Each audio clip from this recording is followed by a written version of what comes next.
Another episode of Pokemon Knowledge. Oh my goodness, it's been a while if you know the man on the screen. Before we start, I just gotta say, Mr. Rattle Pokemon, you ever go to a barbecue and your kids are just running around and you just had enough that day and you're just kind of sitting next to one of your old friends from high school, one of your old friends growing up, and you just got a nice drink in your hand and you just look around and just like, not right now. I feel like that's just this hobby. Me and you were just kind of sitting back. We got a drink in our hand and we're just looking at this hobby going, not right now. But anyways, buddy, cheers to you. Oh, cheers. Cheers. It's been a while. How's everything been with you? Pretty hectic. I mean, Pokemon is hectic in general right now, so no surprise that there's lots of scams, lots of crazy stuff going on with I guess modern just being insane at the moment. Yeah. People fighting over that. But yeah, I think that's like all the new people. Same way with the pandemic, it sort of invites. It's like scammer paradise where everyone's new, no one knows what's going on. But it's almost like we've been here before, though. But does it feel a little different this time around, or does it feel kind of the same? Uh, it feels like eerily the same as the pandemic. Yeah. I mean, there's differences clearly, like with the rest of the stuff starting with vintage and then kind of working its way into modern, but it's kind of the same.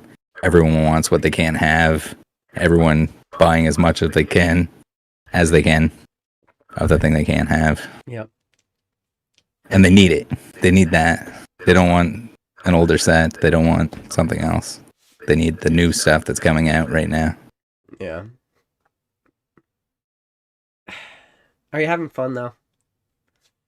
Yeah, always. I always find some way to have fun with the Pokemon stuff. Usually it comes down to, I guess, spreading myself out in different areas. Like right now, I'm not opening Modern, where last year I was, to like a stupid extent. Mm. People are saying here a little echo from Rattle. So. Oh.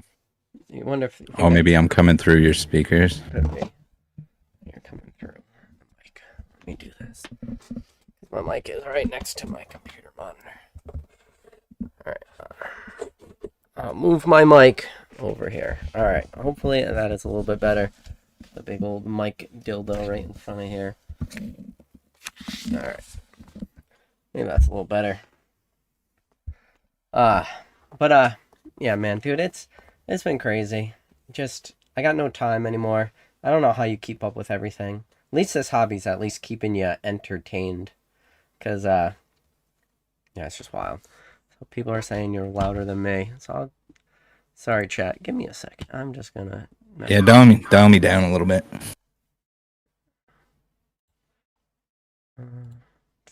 Give me like a 80% or something.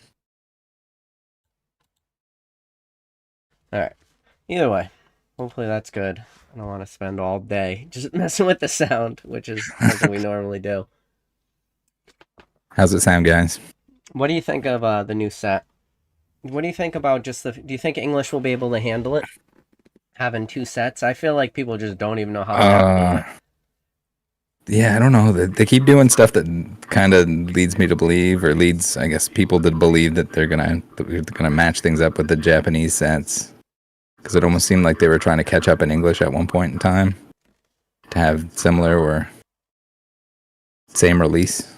Right. But so it looks like everyone's saying the sound is good right now. So everyone's saying it sounds better. So maybe my mic was just too close. Cool. But oh yeah. I mean, Japanese could do it, but yeah, being a specialty set, dude, 162 illustration rares, impossible. Dude, either the pull rates have to be crazy, where you open up like one ETB, you're getting 4 to 5. You'll never be able to complete it. I mean, well, it seems like it's going to be like two kind of full size sets from the numbers that they put out, because there's going to be an IR for everything. Yeah. And then there's going to be a Pokeball, regular reverse, Master Ball. Well, I mean, Master Ball for all the ones that are probably Pokemon. Mm-hmm. So like this is going to be like you're going to not even be able to put this in two 360 card binders, I don't think. You're gonna Specialty need like set though. Like two of what? the 4-row binders. Well, like why? Like what do you think could be the thought process behind it? Just making a specialty set because specialty sets are already inherently more money per pack. It's just it seems Mhm. weird. I felt like Pokemon was gonna run into a weird position, right? Because Scarlet and Violet's coming to an end, and there's not really a new video game expansion coming out, you know? So we run into this weird issue. It's like, is it going to be like a Heart Gold Soul Silver S, like, mini release? I don't know. Heart Gold Silver isn't really a mini release. It's just a different timeline where you only had 4 sets, right? Heart Gold Soul Silver, Base, Unleashed, Undaunted, Triumphant, right? So would it be like that or something like a Call of Legends where Call of Legends is a standalone type of thing? Could it are we running into that timeline or I don't know, it's weird. 800 I don't cards, know. I yeah. think they kind of like incorporated all into the same generation. Like they did like Crown Zenith is basically a Call of Legends. Yeah. It's like an end of set, like or Cosmic Eclipse, where they kind of do the big set at the last set. Yeah, but But even before that, like with Sword and Shield, Vivid Voltage or there were Fusion still Strike was sets that were huge. like the Legends. Yeah, The but Legends games were like part of Sword and Shield, even though they weren't Sword and Shield. yeah, it's not like Legends So they're like Arceus. Astral. Astral Yeah. Ingredients was Legend Arceus. I don't know. It just seems like we're running into this weird timeline. I'm wondering. Now, let me ask you a question. With all the people coming in, first of all, your Discord is wild right now. How many It people are you is up to? out of control.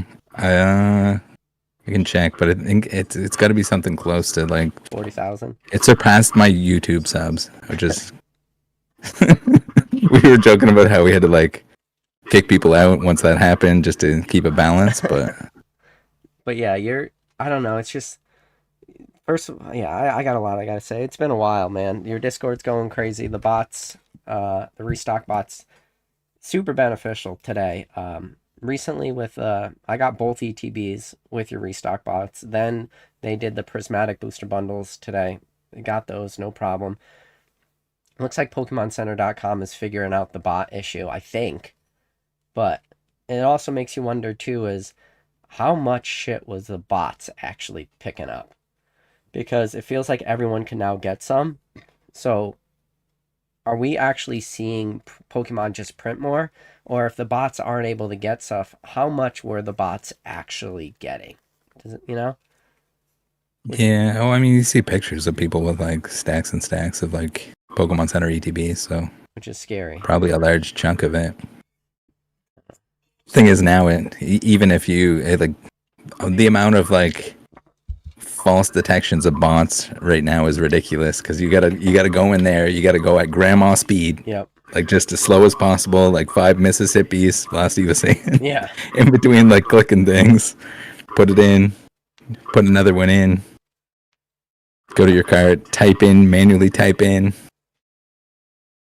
Because the first time with the black and white stuff, the first I went too fast in like the checkout, Oh, you and I went. got the like error 17 or whatever it is. Yeah. Oh, you did get that. Okay. So like you basically can't use the site for an hour, Hmm. Were you able to and go then back I in? still had time to come back. Okay. Still had time to come back in after the temp ban and pick them up. Yeah, no, dude, it's been wild. I mean, the amount of product that Pokemon is printing, but is just getting evaporated. I mean, Target's had big restocks. Walmart's had big restocks.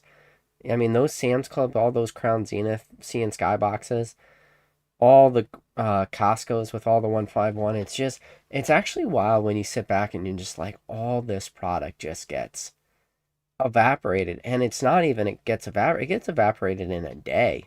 Like, I don't know how Mhm. long. So, like, let's just say prismatic booster bundles. How long does it take Pokemon to print or 100,000, booster bundles? Longer than an hour. It takes even. I don't care if they're printing a couple billion cards a year. It's still going to take a while to just, build the boxes, put the packs in it, print the cards, cut the cards, all the stuff, and then it goes up on the site, and you get 100,000, you know, booster bundles eaten up in 20 minutes. I mean, I can only imagine Yeah. Pokemon's just saying, like, this is a week of print capacity, just gets eaten up in 20 minutes. I don't know. It just seems like It's just wild, right? Like, you ever stop to think of just like the It is. logistics behind all these? It is. There's a lot getting dumped on the market, Yeah. and it's going to be interesting to see like in the future, like after interest wanes and after people can have the stuff and they don't necessarily want it like they want it right now, how much of that extra print is going to like make a difference. Now, on certain sets, if they print too much and it's a smaller set, like a Journey, the singles are going to be worth nothing. But something like I can't even imagine the extent that Prismatic would have to be printed in order to make it cheap for each individual card, like from top to bottom. Just because it's so hard to pull any individual Dude, it's chase card. impossible. So now that I'm doing the openings, it's just not fun. It's just it's just not fun. Like, you don't want to open it for people. You brick most of the time. When you do hit, you hit big. Like, on Cinco de Mayo, we hit a demigod pack. First card, Gold Dango, which doesn't feel good to see a Gold Dango. But second card, Umbreon. Third card, Espeon. So Gold Dango, Umbreon, Espeon out of a demigod pack on Cinco de Mayo. So like, that feels good. But dude, that is the outlier to the millionth degree, you know? Yeah, that and if those like big hits are less frequent because if the There's god packs are gonna feature well, you got the evolutions yeah. more often, And you got and if that means that they're in less packs that are 33 not god packs. SIRs. So you're only gonna have 9 of the evolutions, and then so you're diluting the rest of the set with all this other stuff. And there are cool ones like the Roaring Moon's in there Mm-hmm. and stuff, but then once in a while you get whatever, the A Marys or a Drayton SIR full art trainer, and it's just like, no, no, no. Uh, but dude, it just sometimes I feel like the days are going by a lot faster now too. I don't know if you feel like that, where I feel like in 2021 things are going by a little bit slower. Now I just feel like everything is just moving so quick. Like, the set releases, I feel like are just coming out like this, bam, bam, bam, bam, bam. Or maybe it's just because I'm staying more actively engaged or just staying busier. I don't know. It just feels different this time. Yeah, I mean it could be a little if you're staying busy and you're staying like on top of all that stuff, and like everyone's always talking about the next set, and it's like we were pre-ordering for the set I know. after the set that's gonna come out. So when you said like, "What do you think of the new set?" I was gonna say which one. Yeah. Well, you remember that was the argument during Battle Styles. You remember right before Battle Styles came out, everybody was mad because everyone started talking about Chill and Rain. It was like Battle Yeah, Styles, it was like the day of release for Battle Styles. Everybody stopped talking about Battle Styles and instantly was talking about Chill and Rain. And then everybody got mad. It's like, can we just enjoy this set?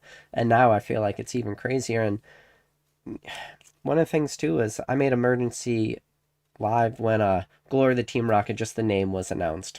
I mean, we've been talking about Glory of the Team Rocket since the IP was trademark or whatever, the trademark for the name in Japan.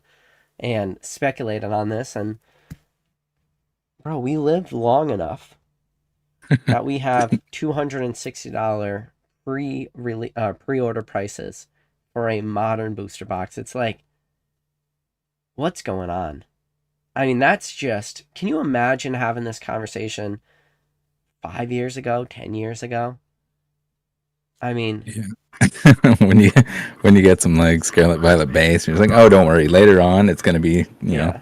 Or so six more than star. two and a half So what, times six the six price months of the ago, booster box. having this Yeah, conversation. So 6 months ago, when boxes were cheap, or when Fusion Strike hit $80 a booster box. Can you imagine if I made a live and I was like, just wait, 4 years from now, $800 um, booster boxes, $800. Like, that's the thing too, is everybody always talks, and I played to the algorithm, I played to the YouTube, whatever.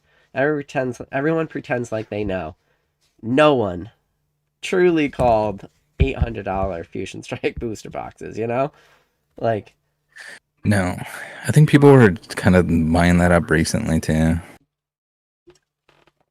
I just From what I was hearing, I haven't checked the prices or anything like that, but When Now does it people, once they're like, "Oh man, that's too expensive. I gotta move into something else," or they just don't have enough to buy or something to buy at the time. Yeah. Well, you remember when Lost Origin and Brilliant Stars were just on Pokemon Center, just forever, and it was just Yeah. like, and it was just like, I remember, man, I had this conversation with so many people, and it was almost like a meme, just like within in the group. It was just like, is this just too obvious? You know, you keep running into that, having that conversation, like, is this just too obvious? Like, could it be? Because those are such good sets. I don't know. I keep running into this weird thing. It's just the amount of people in this hobby right now are just, it's so fascinating to me that product that was just over. I mean, I guess we ran into this in 2020 kind. I feel like we're having the evolutions conversation again, but just replace the word evolutions and just put the word fusion strike. Does that make sense? So it's like there was so much of this shit. Yeah. Nobody wanted it. Why does everyone want it now? I think that it might be a little different though. It's Evolutions is like, because it was super desirable. Like I guess Fusion Strike Was. was, So was Chill yeah. and Rain too. Chill Was and that more Rain. like sign of the times though? Like I feel like Evolutions was just like an entry thing, so it was popular that way. So what about a Fusion Strike? Is it because it just has like a Gengar in it? Has an Espeon? Has a Celebi? Is that it? Like it's got the breakdance and Genesect. I mean, and if Yeah. you've ever opened Fusion Strike, it sucks. Like it's not a No, it fun does. opening I opened a experience. lot of it. Yeah. It sucks really bad. You ever go back and think about how much Evolving Sky? What was the final pack number for Evolving Skies for what was that? 3,700 packs.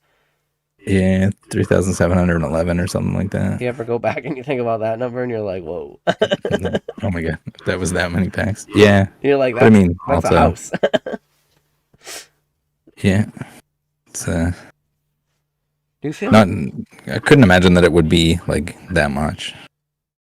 I think the craziest part about that, everyone was like, "Oh my god, I can't believe he's buying these at market price," and like Yeah. Blasty wasn't helping with that. He was like telling people that I was buying them for market price and tipping or whatever on top.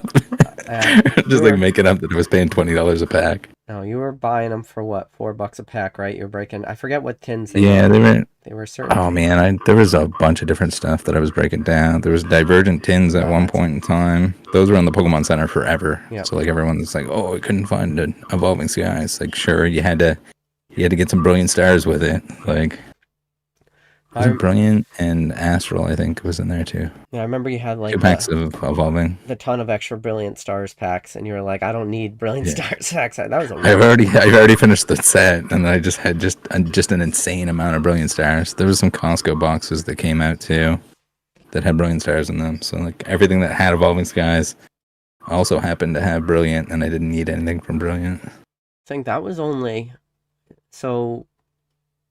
Evolving Skies came out August 2021. So when we're talking about this is like December. This is only 4 years ago. It doesn't feel. Everything feels fake right now. Like, yeah, right? Am I living in the past? Like, is it no? Like, I feel like the hobby has just moved so far. I don't feel like I was left behind. But I feel, because I'm like, I quit my job to do Pokemon. Like, I don't feel left behind in that sense, but like, I feel left behind almost. Like, are we just the old people of the hobby now, Rattle? No, I think the pandemic did the same thing. It got to the point that like prices were so crazy and they were going up so much. It wasn't on the same stuff. It was on the vintage stuff that, for the most part, retraced. Yeah. But Even the vintage stuff. Did you see James from Z&G just sold a Gold Star Mew for confirmed paid sale $15,000. yeah, I saw that. Do you still have your Gold Star Mew? I do. I bought it. I bought a binder for $200, and it had that in it. It had a couple of the like secret Zards from. What sets were they in? Black and white. What, Plasma Storm Zards? Yeah, there was a Plasma Storm Zard in there. Oh, nice. What about a Blastoise? There was one of the other like Chase Charizards. Blastoise, no, but the binder ended up having Animal Crossing. Oh, that was that binder. I remember that. Cards in the back, the ones that like the amiibo ones that scan. Yeah, you remember that story. I didn't really want them, but like they were in there. I was like, "You sure you don't want these? Like, I don't really have any use for them. I'm kind of collecting Pokemon cards." And they're like, "No, take those too." But those ended up selling for like probably double what I paid for the binder, which is insane. Once the new game came out, which I had no idea. I don't know if anyone had any idea that was going to happen. I was like, "Oh yeah, I have some of those cards laying around, still in the binder pages." Dude, I don't know. It just feels weird. I feel like I'm like an old man just yelling at clouds right now sometimes, but it's weird because I'm enjoying Pokemon at the highest level I've ever enjoyed it, but I understand it the least now. I don't even know, like I know that kind of doesn't make sense because I'm enjoying it so much. Like I'm opening so much modern. I'm enjoying the packs. I'm enjoying just I get to talk Pokemon 40 hours a week. I'm live Monday through Friday, and then Monday, Tuesday, Wednesday, Friday, Saturday nights ripping packs, and then on Thursday nights I'm talking Pokemon. I'm talking way more Pokemon than I ever have in my life, but man, I don't get it. I don't get it at all. No, it doesn't make sense. And I feel like I'm just along for the ride, and maybe I'm desensitized to it too. This is just my therapy conversation with you right now, Rattle. I'm just trying to make sense of it all. Like, lay back on the bench. Yeah, thanks for my free therapies. I'll lay on the couch right now and I'll say, and then you'll be like, "Tell me about your mother." Yeah, I don't know. It's not sustainable. Is it though? I don't know. I mean, like the thing with like the pandemic, I banked on like I was like, okay, I'm not collecting vintage right now. I'm just gonna wait for it to pass, and then I waited for it to pass, and then you had a little window of time, and then it's right back to no window of time. Well, no, everyone's like, oh, vintage is like record highs or whatever, but it was. A lot of it is, if you're poor like me and you want to crack 8s for a binder, it's not the same as like low pop 10 something. Something or other. The gold stars are crazy compared to what they used to be, but when I was at Denver Collecticon in I don't even know what year, 2021, 2022, whenever the first Denver Collecticon was, I walked around. I wasn't vending. Jake from Jake Pokenomics was selling a first edition Zard from Skyridge Hollow. He had it stickered for 13 grand. And I told him, I said, Jake, if you want to sell it right now, I'll give you cash. I said $9,000 cash right now, bunch of $100 bills. He goes, I can't do 11. So I was like, I got to pass. PSA 10, that was 3 years ago. You can't even get a 9 now for that. Now that card's 20 grand. And it's just like, I'm watching some of this shit go. But you know what? It's funny because price memory just kind of stays the same but kind of changes. Like, I remember having this so the funny thing about the high-end cards, and I'm sure you're going to understand what I'm saying, is at no matter what point you are in the hobby, the highest end cards are always the most expensive. Whether so like shout out to Rusty. Rusty tells the story all the time. When he got into the hobby, Crystal Zards were $40. And a bunch of the ones he graded paid $40 raw for. Which, yeah, everybody out there now is going to be like, PK offered 9, passed on it, now they're 20. But you got to keep in mind, when they were $40, that was the most expensive card in the hobby. In the set. And then when they were 200, they were the most expensive, 1,000, 5,000, 6,000, and it just keeps going up, and they keep being the most expensive, So, we just always run into that thing where it's, it looks good. It looks easy on paper now, but at the time, like, that's expensive. I don't know. This is my therapy. Well, if it makes you feel any better, like when I was buying the first ed WotC stuff, like the hollows especially, that was like going back and looking at those prices. I'm going to pay more for the unlimited copies that I don't have currently than I paid for the first ed copies when I got them. Yeah, it's going to feel bad, like just thinking about that, but I haven't gotten this thing in a while. And that's the thing. It's just like you can't buy everything. So like being worried about something that went up in price that you didn't buy. Yeah. Kind of It's living in. not the as long as it went up in some sort of natural way and isn't just all of a sudden spiked out of nowhere. Out of the amount of people, so I mean, you've seen so many people in your Discord, and the amount of different collectors and level, and first of all, your DMs, they must just be stupid right now, right? Like the amount of messages Yeah. you must get on a daily. But out of all the people that are entering right now, I mean, you think a lot are just going to say, we're just going to have this compounding thing where now maybe it becomes the new norm that every couple of years you just get a new influx of people?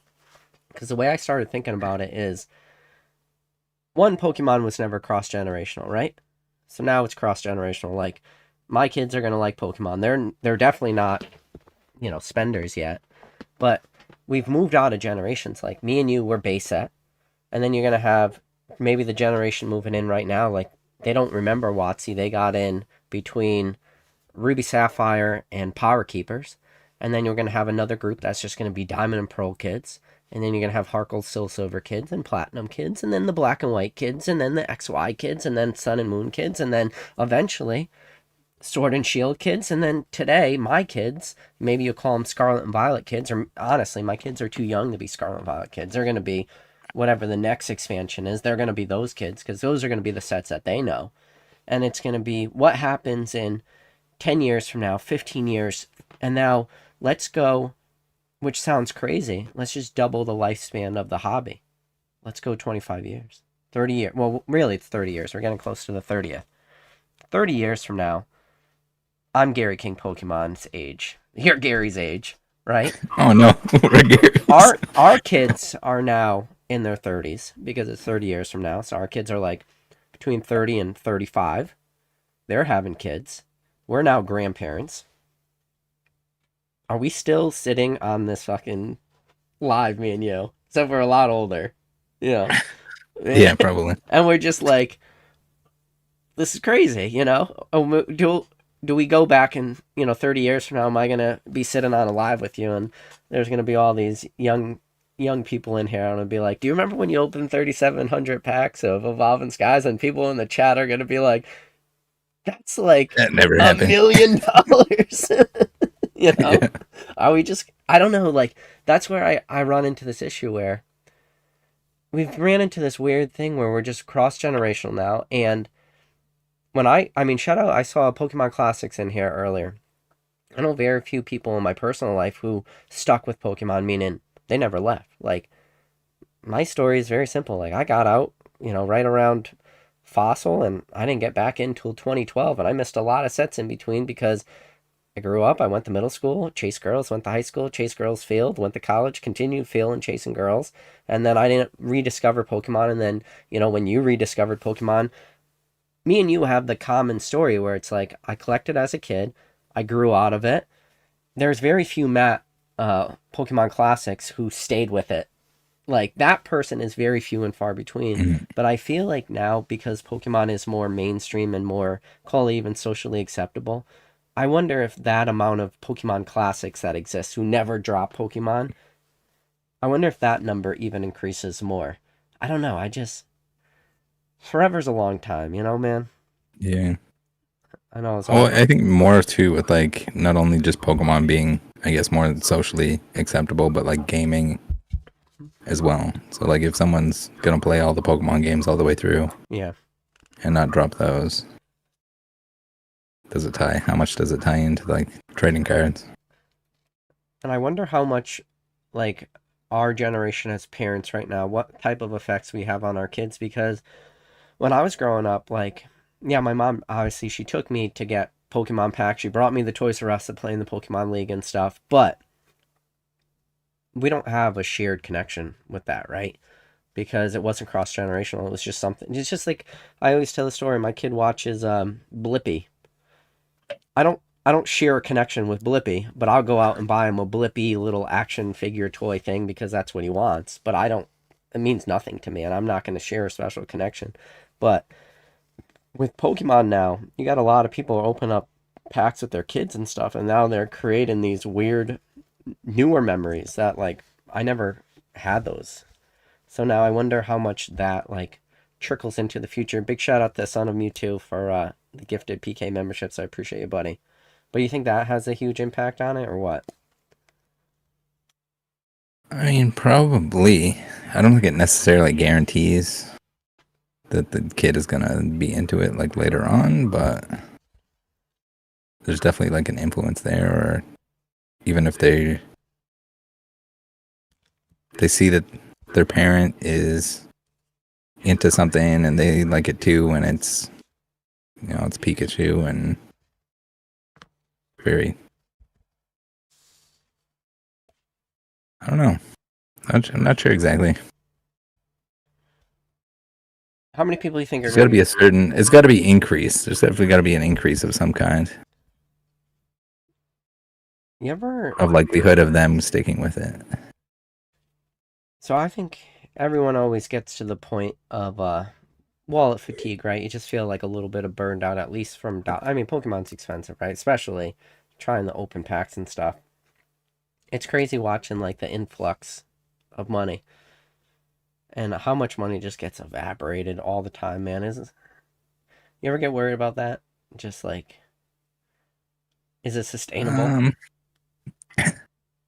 yeah, I mean, like the current market is definitely not sustainable. This, like anyone that's buying anything on this, like the amount of money that people are wasting, like buying from someone that's just bought this thing online and charging triple MSRP on a set that just came out that's going to be printed more. Like it's bad enough that you're opening the product to begin with. Like the expected value is already not going to be there, but like triple MSRP scalper price on a brand new set that just came out is just deleting money to an insane extent. But didn't we say I that? know from experience when I'm getting cheap packs. But didn't we say So that like, 5 years ago? You know, it's like, yeah, how long do we have the same conversation for before I guess it just doesn't matter? I don't know.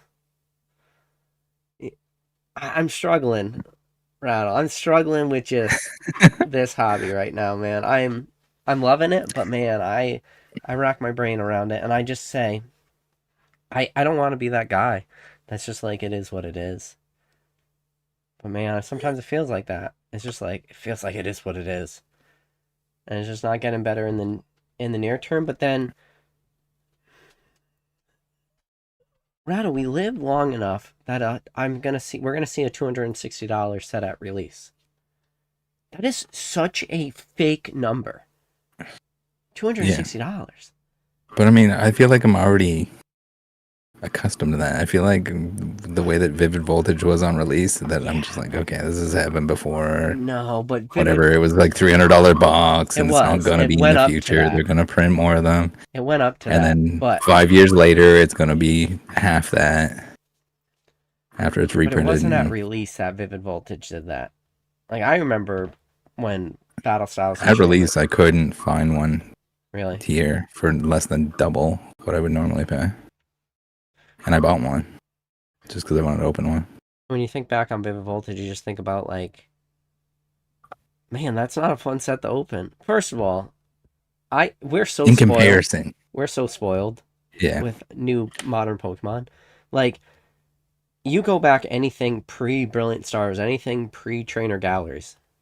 hmm It just instead of like 1 in 3, yeah, it it's just like one hurts. in six. And when the hollows are the hits and stuff, and dude, the majority of my life in this hobby is just that is low pull rates.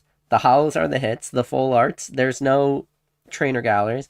But now I'm only when did well really you could think Cosmic Eclipse was the first introduced character or trainer galleries or whatever. So that's November 2019. But really let's just call it at Battle Styles because you had Cosmic Eclipse came out with it, but then there was the drop all the way until Brilliant Stars. So really it's only from Brilliant Stars to now, which is only 3 years. I'm so accustomed to all these big hits now. it's almost like Pokemon can never go back and nerf pull rates or anything, or at least get rid of the chases. I feel like, I guess it's like that power creep, right? And maybe power is a bad, but it is a trading card game. But it's like, Yeah, it's creep. it's creep, yeah. It's like Where now you can't go full back. You creep. can't open Fusion Strike anymore. You can't open Mhm. Battle Styles. You can't open Vivid Voltage. It hurts. But that's like that final set thing too, right? Because with Cosmic Eclipse, with Crown Zenith, the Crown Zenith is like loaded. You're opening packs, you're getting a bunch of stuff.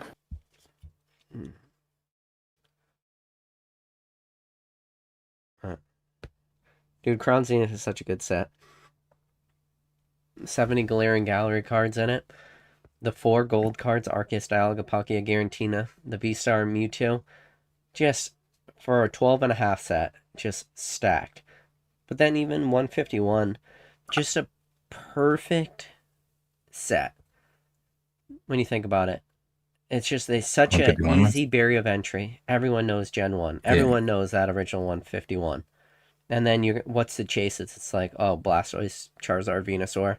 There's American's Invitation. It's like, well, what else is there? Well, there's a Giovanni's Conviction, Alakazam, Zapdos. It's like, I know all these Pokemon. This is an easy set. I mean, just super easier barrier entry. And then for Prismatic, which is going on right now, it's just the amount of people that when they can't get Prismatic too, you would think that the hobby is over for them. And it's like, this set has only been out for like a couple months. Give it time, you know? But I don't know. What do you think about that whole thought of just the newest is the bestest, and that's the only thing that I mean, matters? that's always the case. But why? That and the I want what I can't have. Like human nature, want what you can't have. The thing is, like, as soon as the market gets out of control, as soon as money can be made on like brand new stuff that's on the shelf, like talk about low barrier to entry is like going to Walmart, standing in line, getting something off the shelf and selling it on Facebook Marketplace or wherever. You're getting off the shelf and you're paying full taxes, and then you're selling it, and then you're paying fees to sell it, and then the person that buys it is going to pay that, and then if they flip it again, they're going to pay that. And then there's so like the end consumer is just gets shafted, and then they get angry and they post online about fuck the scalpers, but just don't buy the scalper stuff. Yeah. But if you had the timeline, when do you think it changes? When it changes, I think this could go all the way until the next gen. Because we get that like that cutoff, right? Like there's Scarlet Violet base, where it's just like heavily new Pokemon, which is like immediately people are all gross. Yeah, a Pokemon that's gross. A stapler? I don't want that shit. This isn't Gen 1 anymore. Yeah. Like that kind of shit. This isn't Evolutions in Gen 1. Yeah. I'm surprised like the people that kind of, I guess there's a certain amount of people that are holding on to the fact that like this is how it's always gonna be. Like the amount of people that are just like, no, it's different this time, Rattle. It's different. It's always different. It's always different. Okay. It's never the same. Pandemic, when it's guys. The same. Pandemic, guys. But yeah, I think it takes a new gen, because that, you know, that rarity creep, that like crazy chase card creep will be lopped off. There'll be a new mechanic. It won't be the hats. This time they'll have jock straps. The Pokemon will have crystal jock straps or something. And then people will be like, I don't want a Pikachu with a jock strap on it. Yeah. I don't know. Yeah, I don't know. Like once it crashes too, or like it's not like everything's gonna go to zero. But once money can't be made, like the sheer amount of people that have zero interest in Pokemon that are in it right now, that are buying stuff right now. Do you see it in your Discord, you think? Yeah.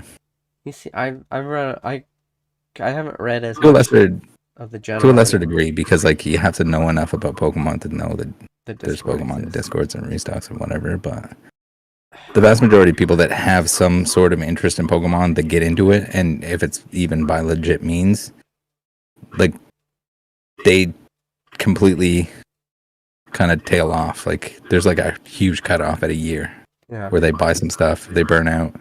Maybe they collect their 151, they do their binder, and then they quit.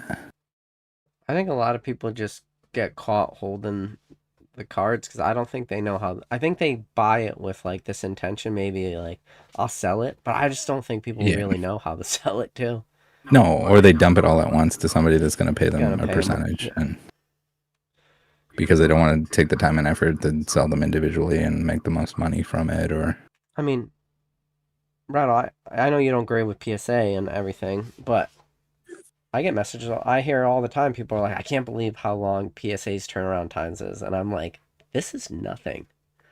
yeah, I had 2 year turnaround times. You know, people are like, you had long. Wait, what? I'm like, 2 years. 2 years of my life. Like, shout out to James from ZNG Emporium.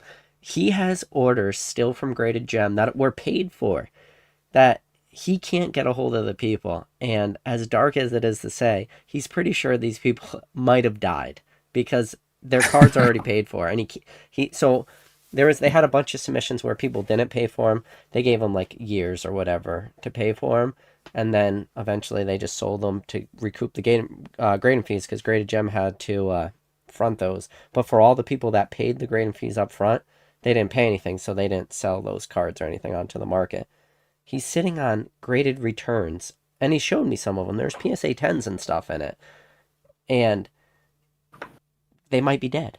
Like 2 years. is it PSA 10s that like don't matter? Well, no, there's some value there. I mean, they Okay. already prepaid their submission, you know? It's like, Snorlax VMAXs from Sword and Shield base, stuff Oh, like just that. regular ones and stuff. Yeah. Yeah, people. That's like one of the other. There's like noob traps, as I like to call them, and one of them is just like thinking you need to grade everything. Dude, the people And with the that are gonna giant get influx hit of with new AIDS, people man. that are in right now, they are fucking grading everything. Dude, so right now people are like, PSA isn't given 10s.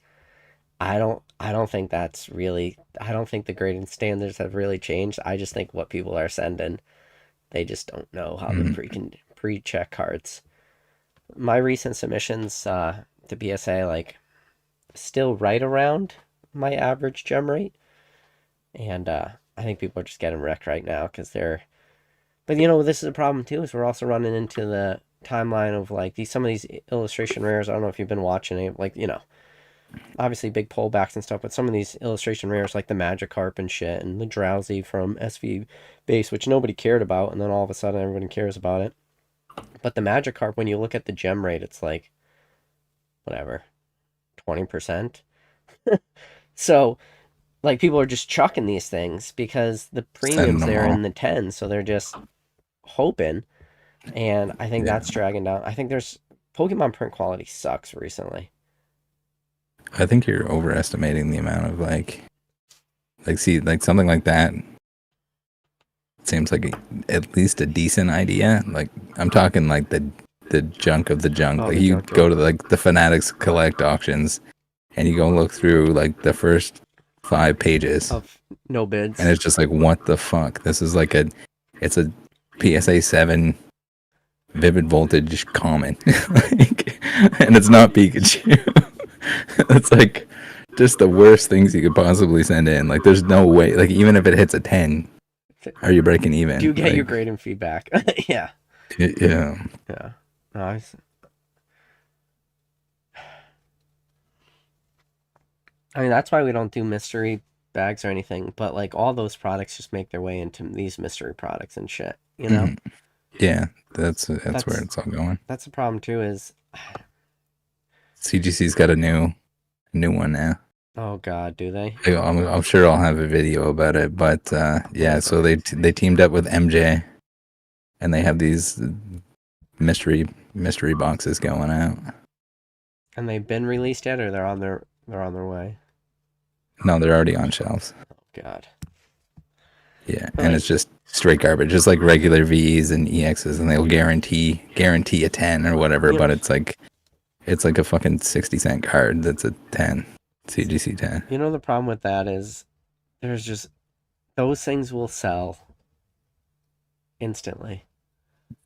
It's Yeah, someone will show up. There's no Pokemon. Oh, but there is a mystery box, and it shows a Sandbreon on the. It shows it has a fucking Moonbreon too, Sandbreon, whatever you want to call it. yeah. I forget what the other card was on it. PokeKid sent it to me.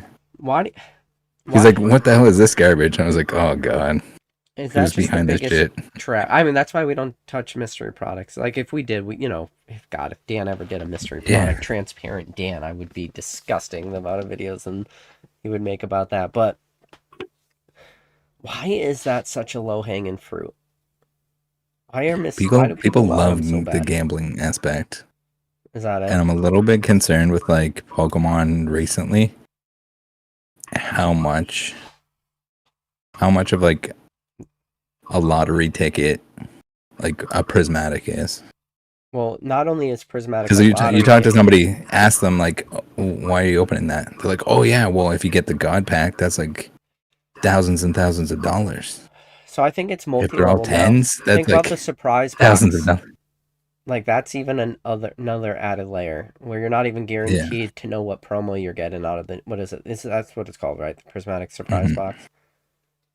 Like that's another added layer where you don't even know what Yeah. promo you're getting now. And the Master Balls, you get the Master Ball Umbreon. And didn't That's another way to Pokemon? win on the scratch ticket. I mean, I bought one, the Pokemon Center mystery box. It was literally like I think I got like a Charizard hat Oh yeah, that. or something. Like, Yeah, that's just them trying to unload garbage. well, Same the new that ones they did with came those with an Evolving exclusive Skies promos. sleeve blister. But yeah, it's like it's adding shit on, man. It's adding the Yeah. layers. But But how much stuff did they get rid of? Plushies and stuff that they couldn't sell. oh, I still got all my shit in the box. I'm just like, I just wanted to buy because I was like, I can't not buy it. I mean, True, I guess. I didn't buy one. yeah, I bought the first one, and then yeah, it's just I don't know what the pull rate is, but like it's already getting pretty ridiculous when it's like big chase is like 1 in 2,000 cards is already kind of like pushing it to an extent, but then like a God Pack possibility specialty set, like if I feel like that also built into the current craziness is just like that. It's like peak Pokemon gambling when you can buy something brand new and you have a chance at pulling something that's worth more than vintage chases. it happens all the time, man. I opened back to back. I think I mentioned this on one of my lives. I opened back to back Japanese base set Zards, and that's awesome. I mean, OG original Japanese base set Zards, like one of the most iconic artworks in the hobby. And then I pulled that Demigod pack.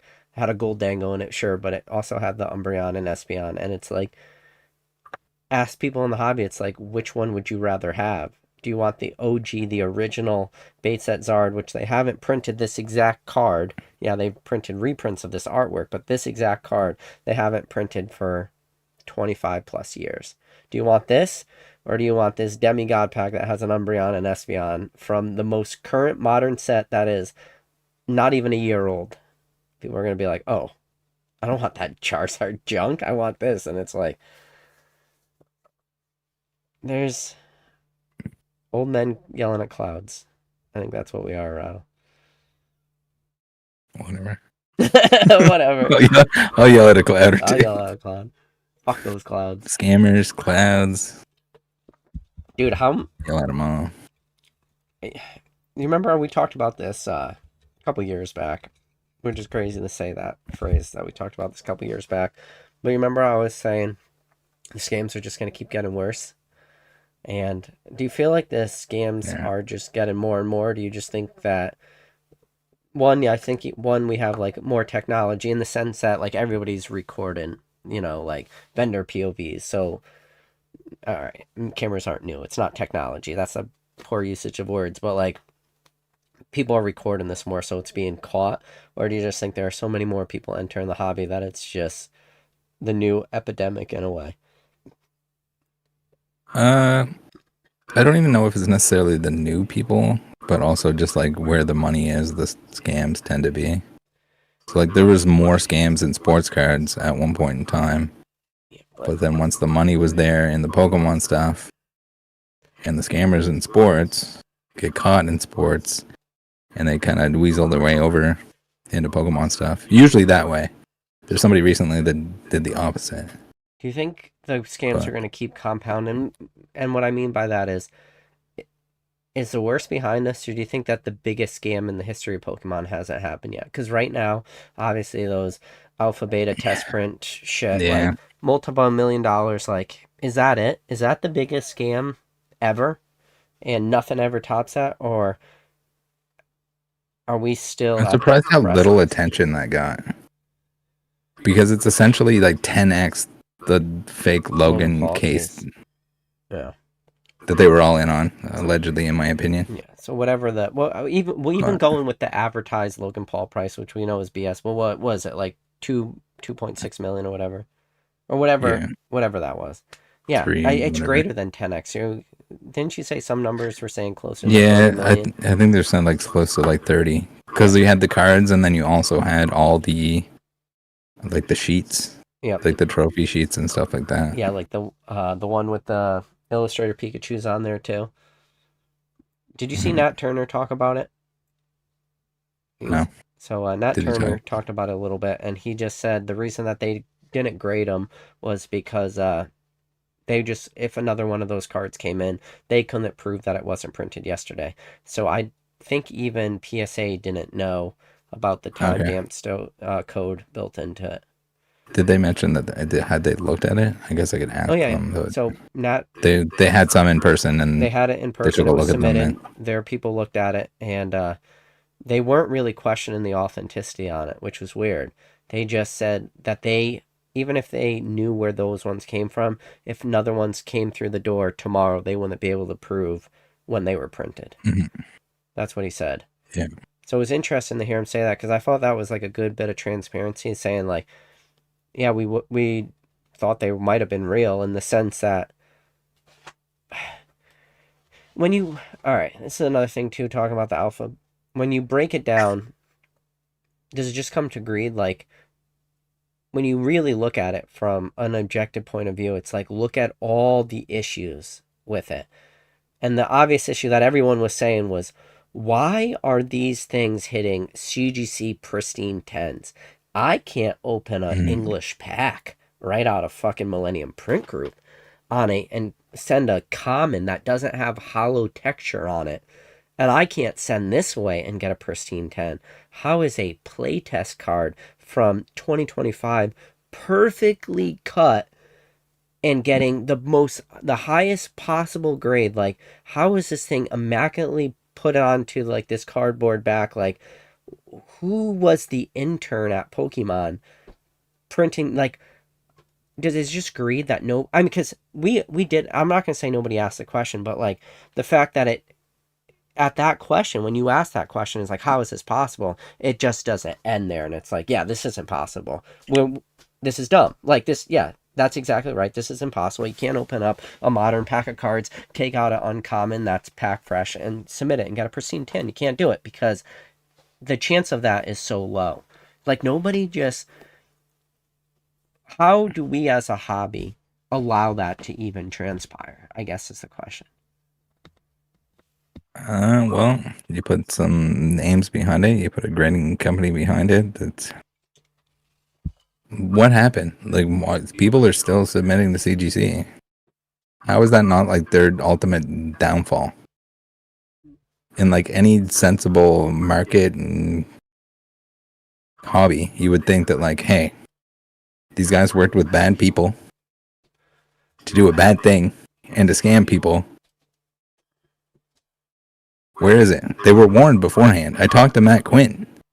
Oh, I told him who he was working with, do you remember when Zach made that? and he didn't want to talk about it. Do you remember when Zach made that Instagram live and you were in the chat and you were going back and forth for certain people, and people were like, dude, there's only 3 copies of this. And then literally in the next sentence, Zach was like, there's 10 copies. And then the guy was like, oh, do you remember that? Like, I wish you have it. And that's what recorded. like the difference is, because I think the people involved with that scam got greedy too, and they kept printing them. So like Zhao kind of let the cat out of the bag. When he's like, stop. When he Known said, stop, scammer, stop like, printing these. yeah, tell him to stop printing these. That aged like milk. Well, no, it Yeah. didn't age like milk. That aged perfectly. But like, I think he's just such a loose cannon that like he just kind of let it slip. Like just told everyone exactly what was going on. But how does that I mean, how do we as a hobby let it get to that point? And it wasn't like there was these new entry-level people all got burned. I mean, one, you're talking about a higher dollar amount. Like, these aren't cheap cards. I mean,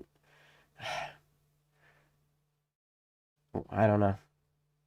I I feel don't like know. it's It just... was like CGC cash cow. They had to fucking take care of their cash cow, and their cash cow was fucking had sour milk. And they just put up with it. They kept drinking the sour milk. Did you see the press release that CGC put out? There was something like, this only represents like I forget the exact percentages, like 0.03% of all cards ever graded were affected. And all I want to know was, I don't care about how many cards were affected. Please let me know what percentage of all insurance payouts ever. Like, 0.03% of your cards ever graded. How much of a percentage did it equal of your insurance payouts? Because I'm positive, and I'm willing to die on this hill, that it was greater than 0.03% of all their insurance payouts they ever had. Like, Yeah. what, such a small fraction Or of even cards. dollar value Yeah, I of wonder, like total submissions. yeah, like what percentage of your insurance payouts was that? So, and it just, and then everybody's like, oh, good of CGC for making good. It's like, good of, what do you mean? Their insurance company? Like, good of their insurance Yeah. company for doing their job? Yeah. But I can That's the imagine, thing too. Does the insurance company know what's going on here? the conversations that were had, right? Like, there was conversations taking place at a high level. Like, people with a lot of vested interests, like, you're gonna make all this right, or you're done. I think that's what happened. Yeah, probably. No, it is. I don't know. I mean, you can't interact with a grain company if you're not allowed on platforms I anymore. don't know. If Golden's just like, you're Macman not seems to allowed on a still be there. platform, Fanatics like, you're not allowed on our platform, eBay's like, you're not allowed on our platform if you don't pay out this. Like, so you as a card company, you're over if you can't sell your cards. Like, so much of grading is secondary market value. Like, there's a percentage of people that are grading cards for their PC, but the majority of cards get sold. And if you just can't sell a CGC card on any platform, it's just, they're over. And I'm sure that pressure was coming down, you know. Yeah. So, I don't know. It's just, that whole thing is, but that goes back to my original question. Is that it? Is that the biggest scam in the history of this hobby and nothing ever breaks it? And if the answer is no, How does it get any bigger than that? But it might. Thing is too, if like people keep getting away with this stuff, so if there's no like serious punishment for it, like the liquid marketplace stuff and the I I think the biggest scam that could, in like theory, if you like say put my theory on, is Mhm. the biggest possible scam is if the guy who stole the Fusion Strike hits, if he never got caught. Like, let's just say he wasn't the biggest. I mean, think about how dumb that is. So, a little context for anybody watching this who might not know what we're talking about. Somebody stole a ton of Fusion Strike hits. When you look at the piles, it was a stack of Fusion Strike VMAXs like this. Espeon VMAXs. I mean, we're talking tens, well, now with the modern market, I mean, hundreds of thousands of dollars are sitting on that table now. If that guy never gets caught, is Fusion Strike the only set he did it with? Well, what if he did it for after Fusion Strike? Brilliant Stars, Lost Origin, Astral Radiance, Silver Tempest. And then he kept going all the way from SV Base and he gets all the way up to Prismatic. And now instead of sitting on a table of a stack of Umbreon's VMAXs, or excuse me, Espeon VMAXs this big and Gengar VMAXs this big, what if it was Espeon VMAXs from Prismatic. What if it was Umbreon VMAXs? Or, sorry, Umbreon, whatever, we're on, EXs. EX. What if they were Umbreon EXs? Because he wasn't dumb, and he didn't bring them to a fucking local LGS to try to sell them in bulk. Like, if that person isn't the dumbest human being and could get away with it, like, and the crazy thing is everyone saw that Fusion Strike. That is not the first time. We go all the way back to Unseen Forces, you know, obviously, more than anybody else. It's like, this is not new for the hits to be stolen. We saw it happen in Unseen Forces and the ancient binder means of the, you know, Raikou, Suicune, Entei, like flipping through the binder. And that's Gold Stars, and we saw that kill the market forever. And then even the conversation was, what if he doesn't get greedy? No one knows that the Gold Stars even got stolen. And there's surprised so many people watching this video don't even know what I'm talking about.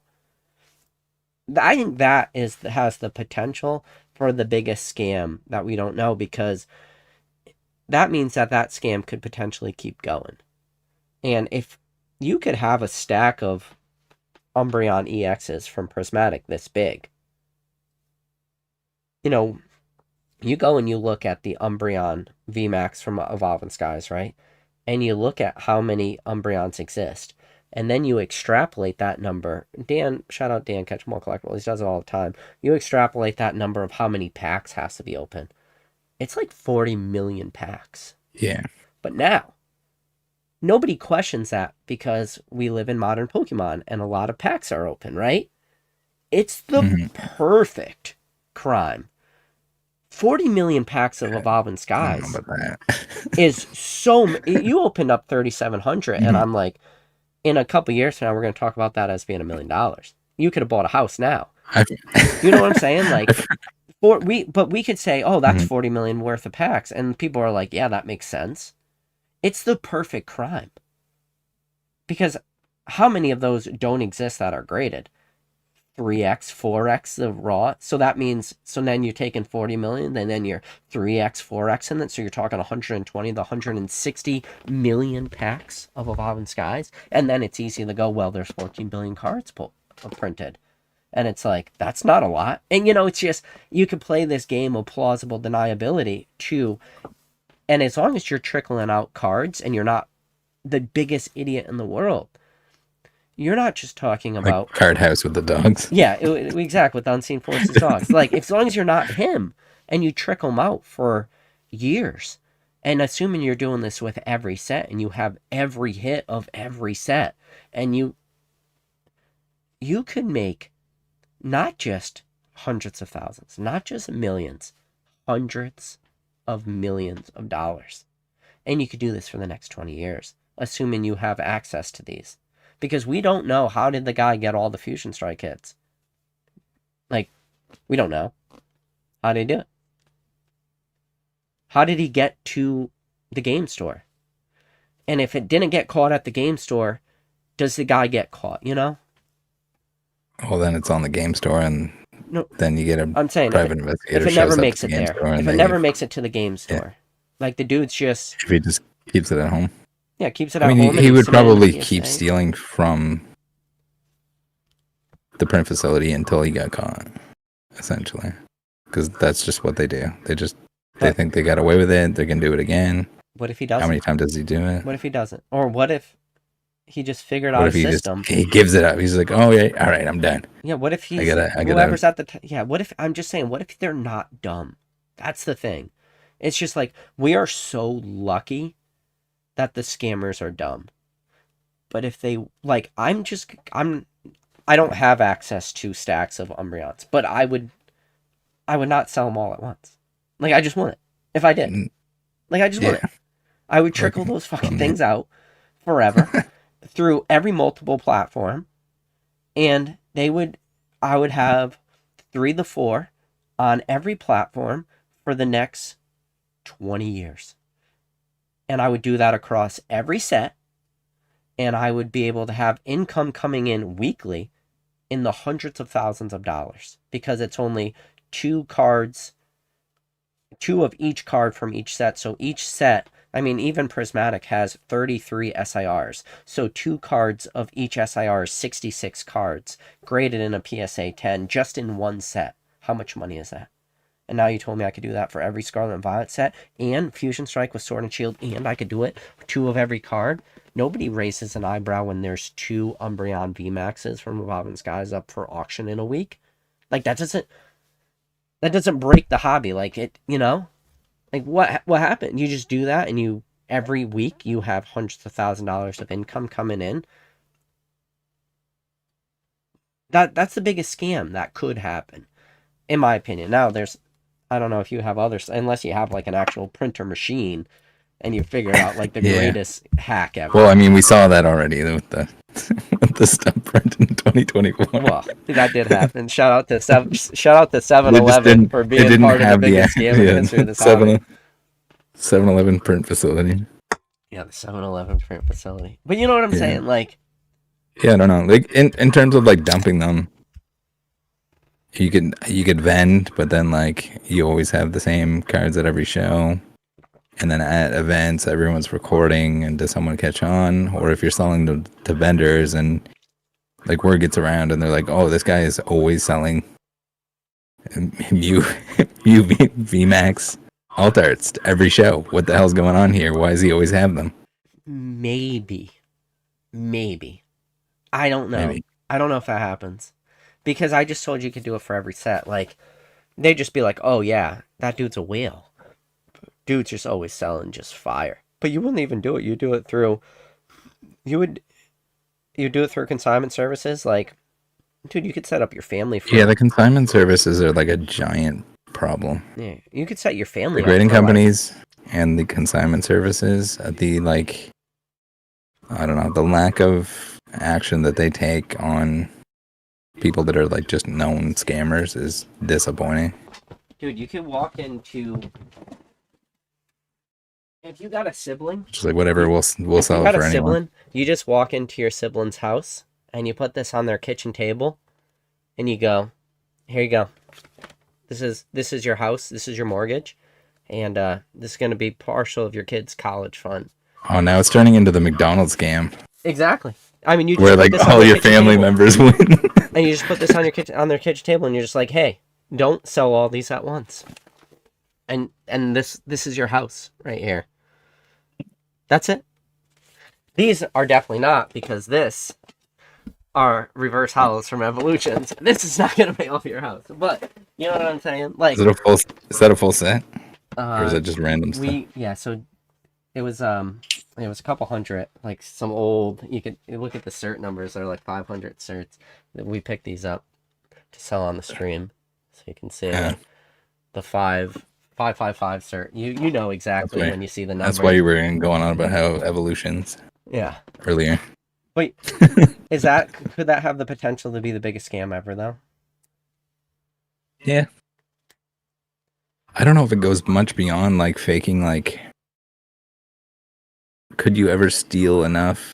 I guess if you steal it and you wait enough time for it to be worth enough money, and you like, it's like super long game versus them getting super greedy with like the Akabane stuff. Evolving Skies was 4 years ago. Fusion Strike, the Fusion. Let me ask you, if the Fusion Strike hits, if we didn't know they were stolen, if we didn't have the photos and the documentation, if I just was sitting here and I didn't have Fusion Strike hits to refer to, is it crazy?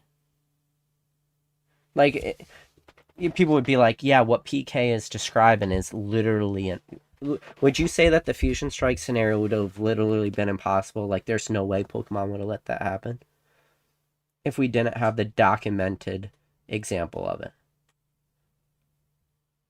If I just said, hey, Rattle, I know somebody who has... I've seen so many times where like stuff is leaked out early or stolen from like, especially print facility. You don't think people would just be like, yeah... It immediately goes through like a tree of like, where did it come from? Is it damaged? Oh, that's recycling people. Yeah. Is it loose cards from the set that's not released yet? Yeah, that's print facility. I don't know. I think that's one. There's a lot of like big scams that could still be happening. I think the I'm test. surprised there's not being stolen as much being stolen recently. You know what I don't understand is how there's so many. All right, never mind. I was gonna say how like people don't know what's being printed, but I think people know what's being printed. From my sources, I've heard that they've definitely beefed up security, and maybe that's why we're not seeing as much stuff stolen. Like the only thing in recent times was the the guy that liked femboys and hated cars Which from the from the recycling plant. oh, but like a lot of people don't know what's being printed, but I think some people do know. I think the people that do know that information keeps it really tight to the chest of what's actually being printed, like what's being reprinted. Yeah, I think I that's mean, you'd lose your job if you let that slip, or you'd be in. The thing is just like, how much man, I'm was surprised how the much. legal action that hasn't happened from Pokemon at least that we've heard about in terms of the card end of things, because like the Sword and Shield guidebook leakers, they didn't steal anything. Yeah, They just took pictures and shared those. but like Like so for like them to get sued. you think there's not somebody who just like gets paid a couple $1,000 of just factory worker at either Pokemon International. Where are they out of? Washington. I think somebody just doesn't see those, know exactly what set's coming out, knows exactly what the name of it Oh, is, 100%. Yeah. and they're not just getting the, Or like, or like print numbers or what's coming up yeah, next it's or like, what's hey, being this printed. or what's coming down the print line, or same thing with production managers and shit at Millennium Print Group. Like, how much are their salaries a year? How much? What's all ETBs are hand packaged, right? You've seen that video Mm. that Pokemon released. I think it was what was it? Not on Unified Minds. It was I think it was Ultra Prism. Do you remember that video where it showed like Ultra I Prism? think the sheet was Ultra Prism, but I can't remember what the ETBs were. I want to say if it wasn't Ultra, but either way, they show it in that video where they show like Ultra Prism like going through Mm. changing the language and everything. That's somebody hand packing those. How much is that person hand packing ETBs getting paid? You telling me that this factory worker Yeah, but wouldn't be willing to how tell much do people they like know about like they other know than like if they're packing something that's like an older set, they know. maybe they know. Yeah, I mean you just Are they like in the hobby though? Like it doesn't seem like it the doesn't matter. people You working put there are one of those people necessarily on a payroll. Pokemon fans. You just put people on the payroll, and it's like, hey, every day after work, I want you to send me a text message and say, just write. It'll take you 30 seconds. What did you do today? That's it. I don't want to know. Just don't tell me about anything else. And it's like, today, I packed Destin Rivals ETBs. Send. Tomorrow, it's like, today, I packed Destin Rivals premium collection box, whatever, or like, Yeah, yeah. or I or mean, they're they like, definitely signed like a non-disclosure agreement, so they'd be who, breaking breaking yeah, that. uh, Not you, that they would get caught or they would get caught or I'm just whatever, but saying, like, if that's all and they had to I do, think typically like how much for is the that? most How part it much is that wouldn't. information worth to people though? If so, like when Crown Zenith was released and the Sea and Sky boxes, Mhm. no one knew what a Sea and Sky box was until it was Yeah. released. If you had somebody that was like operating the Yeah, print equipment or it's whatever like, that had the actual numbers, what'd like you the do? run It's like, numbers and oh, stuff like that, that would be insanely valuable information. But that person's also making a lot of money, I what would is a imagine. lot? Like What is a lot? like a lot of 120,000, money. 150,000, 200,000 a year. You could give I somebody, wouldn't go that high. you know what, But yeah, I don't know. I don't think these people are maybe a making that hundred much money. thousand. I feel like if you In gave terms them of like a high end $100,000, like operations. the amount, let's say I mean, if you're doing this on the lowest end and you're going into your local Walmarts and Target, this information is meaningless to you. Like it just doesn't matter. But if you were moving at the largest scale, you could pay these guys $10,000, $20,000 just for this information because this $10,000, $20,000 worth of information could be worth hundreds of thousands, if not millions of dollars a year to you because you know Yeah, what when to sell because now people always say no one could time the top of the market, especially when it comes to sealed product and especially when it comes to reprints and stuff. Nobody could time the market. Well, now you 100% can because you know exactly when the reprints are coming. You know exactly when the restocks are coming. Yeah, you know it's 3 months out or whatever. So now you could build your entire position. So $10,000-$20,000 to pay some factory worker for some crazy valuable information. I feel like that's happening. There's no way it's not. It's gotta be, yeah. Yeah.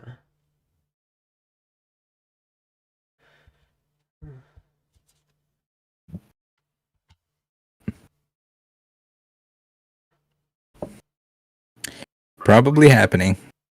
Almost certainly. To some extent. That or even like on the corporate level. Beyond that.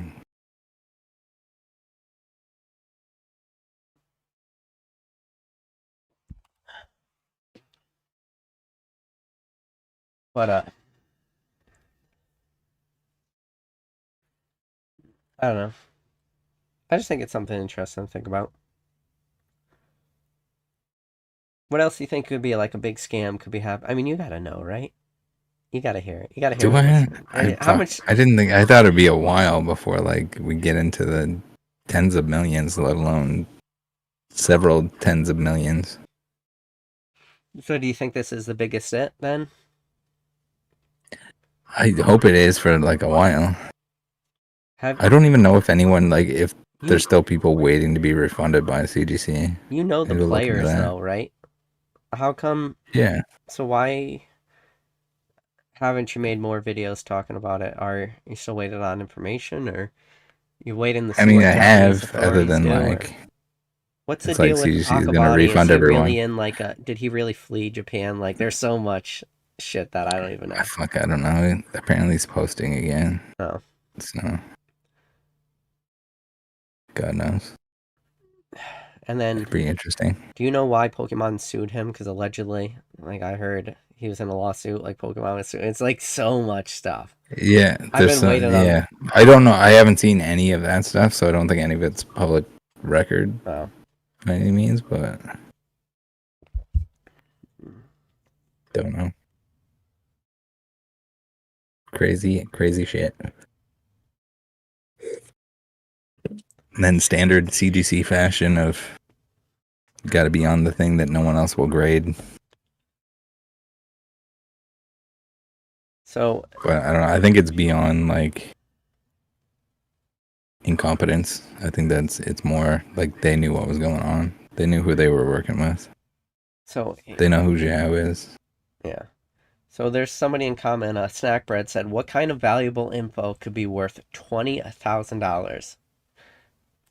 Oh my Dude, god! the thing is, like, if you have like giant positions Yeah. and all this stuff, If you are any sitting, anyone that's dealing in, yeah, if you're sitting on 10,000 packs of each set, that's, I mean, and the market drops.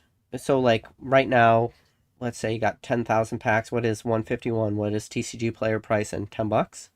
Something like that. You got 10,000 packs. That's $100,000. If the market drops 10%, that's 10 grand. You do that now, extrapolate that through every set.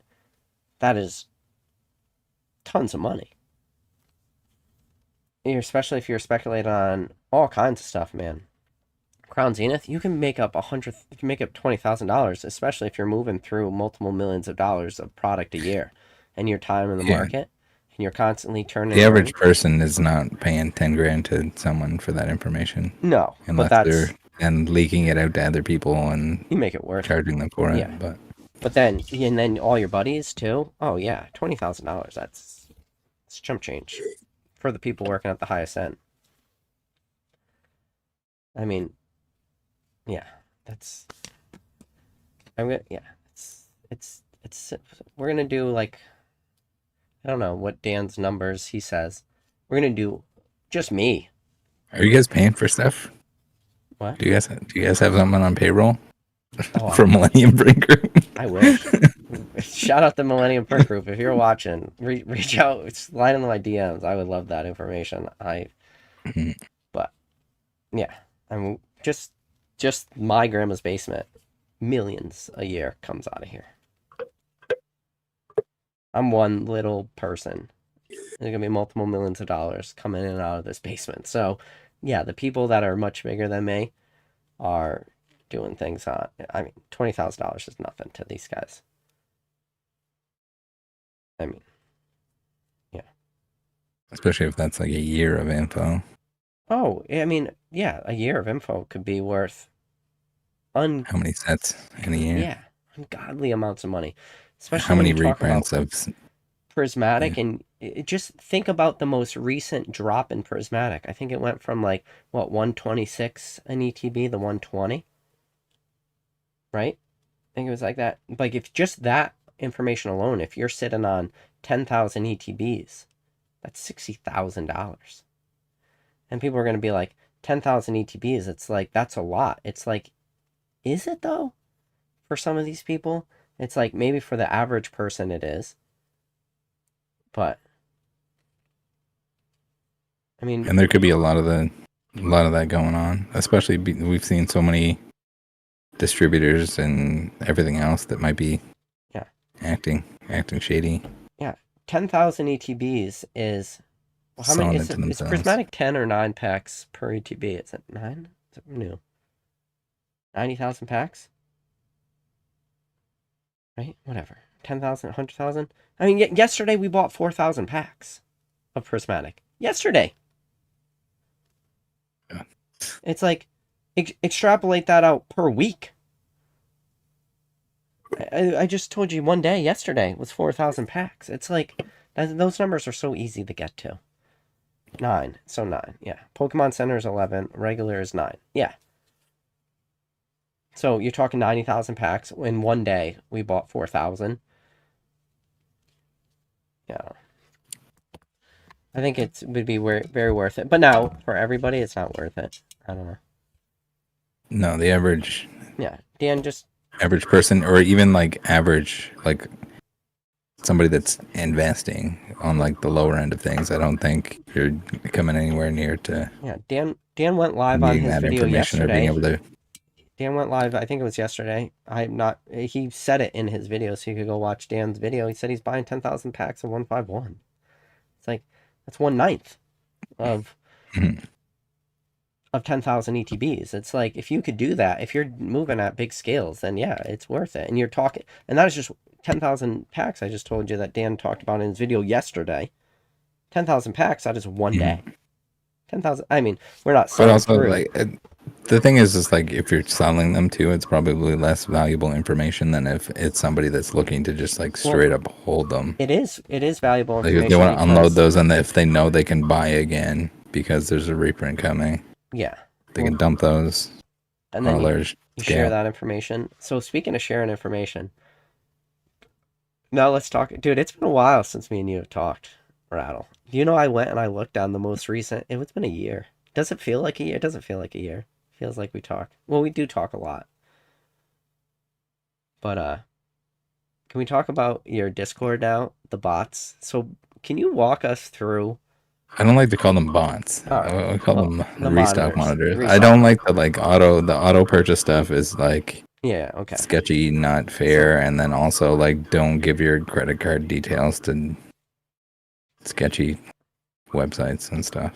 so Please and thank you. let's walk us through it. I love that you did the restock monitors out of spite, or at least It maybe was not entirely yes. completely out of It spite. was largely a display. Largely out of spite. The fact that you did it out of spite, and you have never one time publicly said that your restock monitors actually cost you money, which I don't understand why you've been so tight-lipped about that.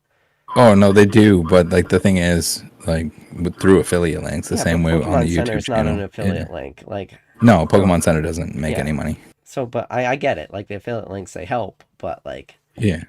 I love that you made it in a sense out of spite. Can you go us and shout out to Tap if Tap's in the chat right now. Dude, Tap's how much time does Tap put into this? Quite a bit. Yeah, shout out to I Tap. got like, people are like, "Oh my god, Rattle makes people work for free." But like, don't worry, I got my Discord boys. Yeah. Help them out. So bring us to like walk. I honestly, it's been so long. Walk us through like and how hard is it to implement? Because I feel like everybody's just like, I'll make a Discord restock Uh, monitor, like fuck Rattle Pokemon, like I'll do this, and it's like, where are all those Discords? It's like they don't yeah, exist, and it's like, well, what happened? So, no, how it's much work is it? it's quite a bit of work. Like it doesn't just like okay, like here's some money and it works Yeah, kind of thing. You have to build it all up and continuously update it for all the new stuff. And if there's sites that get creative with, hey, we're gonna change the SKU on this item so that like the bots don't automatically pick it all up or anything like that, like the auto purchase stuff, or just to try and I guess save releases and things like that. But it's a continuous like work in progress. So is there a even cap as to one it? person, like it's mostly Tab and I that are plugging everything in, and then anyone that notices that something's not there or something's coming up, they're welcome to tag us and we can implement the So necessary changes. the So it's bots, kind of like it's a little bit community. I fucking hate that word. don't say the c It's word. like driven. It's Just driven put by the this word Discord. community with cunt, because I'd rather go It's with that. driven by the Discord. Like there's a lot of people that contribute to it, Yeah. but also and there's people that are like, oh, can like I know this is like a lot of time and whatever, and can I send you money? Can I send Tap money? Whatever. Like, and that's not what we want. The it's free. Always will be free. I love that there's Same with the so many YouTube channel people and stuff hate you because it's free. because it's free. Because they're charging a ton of money. Yeah. Like there's people that were like, I forget how many people they had, but it was like 400 or something like that. Premium members that were paying probably on average $20 a month. So they're pissed off because you can get the same thing from us for free. Yeah. These people are wasting money, but that's why they're mad. So how does the bot work They don't where need to though. how does the bot work where that you could like scrape the website and know what the like how many SKUs were available? I know they were doing that for like Or like how many items were yeah. available Is that the on yeah, I think same it was premise? available in Pokemon Center. It was like hit or miss on how well it worked, but Is the same I'll have to premise though? check It's and just see if it's still scraping like the back end data or something. yeah, something like that. I don't know if it tries to like add to cart. And how does it work that it's like, oh, because obviously we know when like something's about to drop because it's like back end change. Is that just the way that thing works? It's just looking for new changes to the website Okay. continuously. But yeah, I mean it's expensive because clearly they don't want like the websites don't want people finding out that information. But What do you? I think Pokemon Center's biggest battle is like the auto purchase stuff, which it seems like they made it so janky That on the last couple of releases it's that not working anymore. that they haven't been able to, and that's why the release like it's lasting so long. Mm. It's really hard now to tell how much product is actually being dropped because the queue is just like a 5 hour queue, but I don't think people are continuously buying throughout that. I think a lot of it is people like getting the error, having to go back in. When you're in the queue, it's Or smooth. Like you could go to your cart, you could check out new stuff, you could go to the back page. Like it's smooth when the queue works. And then when you get your error yeah, 17, it's not. I don't know. Yeah, I still got an I error, had and I was listen. like, I was logged into my account Yeah. that's been buying for as long as the Pokemon Center existed, Yeah, and you got the error code. Okay. and the payment method has never changed. Well, other than like probably dates and Yeah. credit card numbers or whatever, but like address and whatever hasn't changed in a long time. Speaking of Pokemon Center, thank you for sending me my Raichu, Sitting Cutie. I got a package in the mail, chat, like, I don't know, 6 months ago, to my home address, which no one has.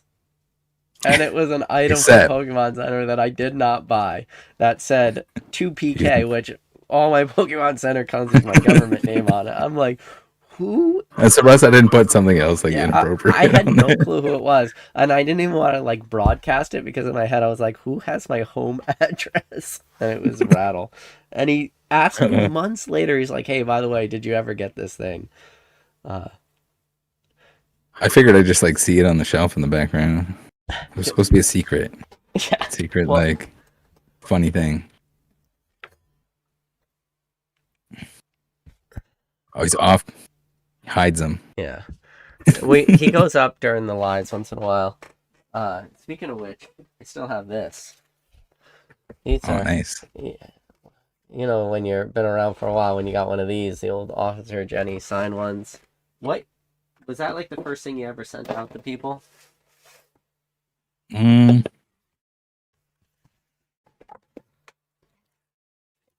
no. I think there was a sticker before that. Oh, see what else I got. I'm gonna show you something else that you sent me. I won't be able to find it. I still have the Style Mints from Plasma Blast and Nutrition Fact era. I still sit on Probably that. have one here somewhere, but then there's like a Jenny sticker that might have been prior to. I still got that. Oh yeah. That brings it back. Only the OGs will even know why that's important. Is that the nutrition salamance? Oh, one of two. One of three. One of two. Uh, Do you see recently there was like some Pokemon cards with sports guys. football Yeah. players' names? Dude, Yeah. that's kind of crazy, actually. Yeah.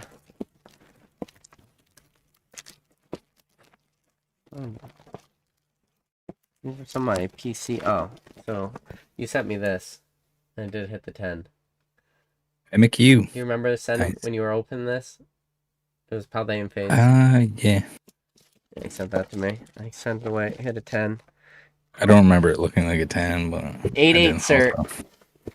didn't. 8-8 certs are old now, Rattle. Yeah, there's a time my. where 8-8 certs are super. That must mean mine is like a black label.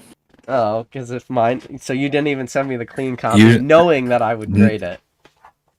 oh, I might And have then yours would actually. go in the binder. Usually I just keep the best copy of everything. No. So my binders are extra juicy when I die and some PSA grader gets a hold of it. But, how's your collection going? Are you kind of been taking your foot off the gas a little bit, or? With modern I'm kind of like entirely off the gas. I got some prismatic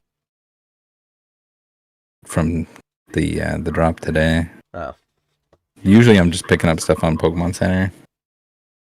Keep like a little bit of sealed stuff, but nothing for like big openings. Open one of each PC ETB. I got the Goldengo that you were talking about earlier. Oh, you did get the Goldango? Yeah, Good. of course. Good. I'm good. I'm glad you got the best of all the SIRs. At least you didn't get the whatever A Mary's full art trainer. Yeah. Uh, But yeah, they're picking up a ton of like older stuff that whenever I find deals on it. you got any? Largely the auctions. Z&G picking up a bunch of. He had a bunch of Skyridge last week. I got a few off there, like 8. I just picked up a For the Jolteon 10 crack. from Dan. It was the best trade ever. Dan actually, believe it or not, got the better end of the deal.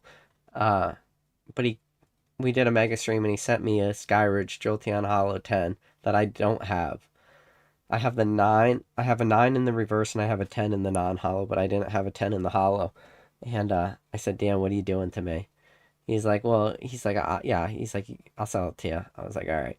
I was like, can I trade you? So I sent him I sold him like all my junk slabs that I like can't really move, but they do great on auctions. And Dan actually ended up making more money than the value of the card, but I got to move all these lower end slabs because we just need the slabs, obviously for the auctions. Like you just need stuff to run constantly. Like sure, you could run that one Jolteon and get 80%, 90% market, but then it's just one and done. But like you need inventory to constantly be able to throw stuff. So Dan made more money, but I got to just trade all my junk to get that card, and it was a good deal. So that was my most recent Skyward. So which one did you pick up? Oh, I had to look. I got I think I got some on Fanatics as well. So I've been doing like the Fanatics on Sundays.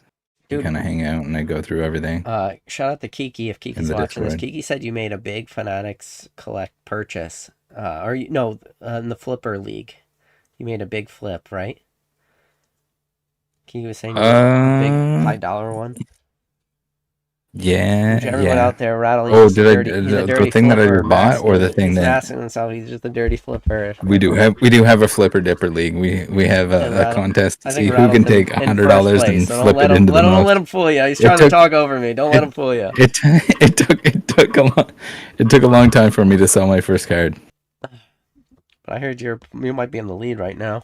I think shout out to Oh, uh if it's sold, I Fargus. have no idea. But Fargus is doing big things too in that flipper dipper league.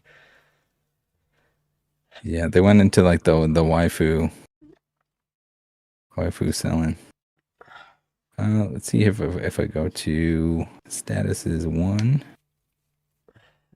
So Rattle, I got a couple more I I gotta gotta ask. yeah. Extrapolate out 5 years. What do you think this hobby? So I could clip this, and in 5 years from now, play this. Uh, what's 5 years in this hobby look like to you? 5 years from today. On So we're at May 8th, 2025. What does what May end? 8th, 2030 look like? Oh, 5 years. We're 5 gonna be years. into next gen, And two and it's gens. gonna be 2 gens away. the gen after. It depends where we are on that gen, right? If it's early in the gen, it's hard to tell. Well, where I are have we? to look at it. How many years did Sword and Shield take? Sword and Shield. So February. Well, no, March 2020 was uh Sword and Shield base, and then I guess Crown Zenith would technically be set 12 and a half. So I don't know. Crown Zenith release day. Crown Zenith I gotta know where I am release in date. said gen. January 20th, 2023. So call it 2 years. So March 2020. 2 years? Or no, 3 years. Yeah, a little less than three. 3 years. Something like 3 years. Yeah. So in 5 years we're done. We're getting towards the end of whatever the generation Yeah. up. I think towards the end of everything is gonna be pretty crazy from now on. So where are Even we? like end of Sun and Moon got crazy, and people like still didn't really give a shit. Team Up, Unbroken Bonds, Like Unified Minds, yeah, Cosmic Eclipse. Those are the last 4 people sets. really at that point in time, like anyone that was putting money into Pokemon to any serious degree was doing it in Vintage. Yep. Well, where are we? Give us go into your DeLorean time This is machines, gonna go up to be 88 miles per hour and bring us 5 years in the future. this is gonna be Pokemon Hot Dog and Hamburger. It's the two different versions that you can buy. Ketchup and mustard are the expansion. Ketchup and mustard are different variants of the Pokemon that are in the wild. Are you afraid to do it? Like it's just so hard. Man, I hope it doesn't go into like the serialized crap and like nonsense. No. I just hope it doesn't like. I don't like the balls. I don't like the fact that like the Pokeball Master Ball thing came to English at all, or that it was even a thing in Japanese. Yeah, 151. Yeah, a lot of people are like, oh, anyone that like.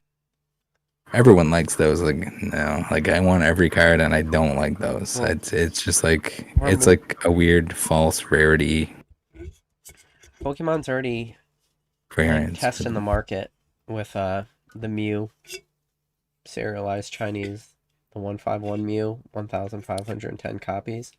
They're already kind of testing the market with that. Do you know that one, the Chinese one? Yeah, seen something about it. No thanks. I'll tell you, if we are growing at the rate we're growing right now, 10 years from now, or 5 years from now, one, are you still making content? I feel like I already know the answer to that. Probably. Yeah. Definitely. How many? I don't see. I don't see any When did you reason go why I full would stop. time? What was that? 2 years ago? Uh, I mean, like, kind of in around like COVID to a degree. Oh, so 5 years you've been Just full because time? like there was so much like of my work at the time that I couldn't do that I just started making more content.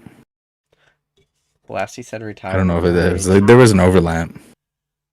Retire, old age pension. Blasty, if you hop in here, what are you doing? Blasty, come hop in. We want to talk to you. I miss you, Blasty. Rattle stopped talking. He's like, oh, Blasty. Blasty, Oh come no, hop in. Hop into the chat. We miss you. Blasty's probably gaming. Gaming his face off right now. He's a faceless wonder. Yeah. But All right, let's go through my Skyridge yeah. Extreme weekend. I got a reverse Kabutops PSA 8. Oh, nice. So reverse Got it crystal for $41. When you say reverse al kabutops, you're talking like regular rare in the set? Or you're Oh talking the yeah, crystal? yeah, the regular one, the number 14. Gotcha. The reverse rare. Yep. And then I got the Ursa ring reverse. This is on eBay from Z&G. I haven't had a lot of luck with the Z&G stuff recently. There you go, Rattle. That card reverse. But yeah, that guy, but reverse.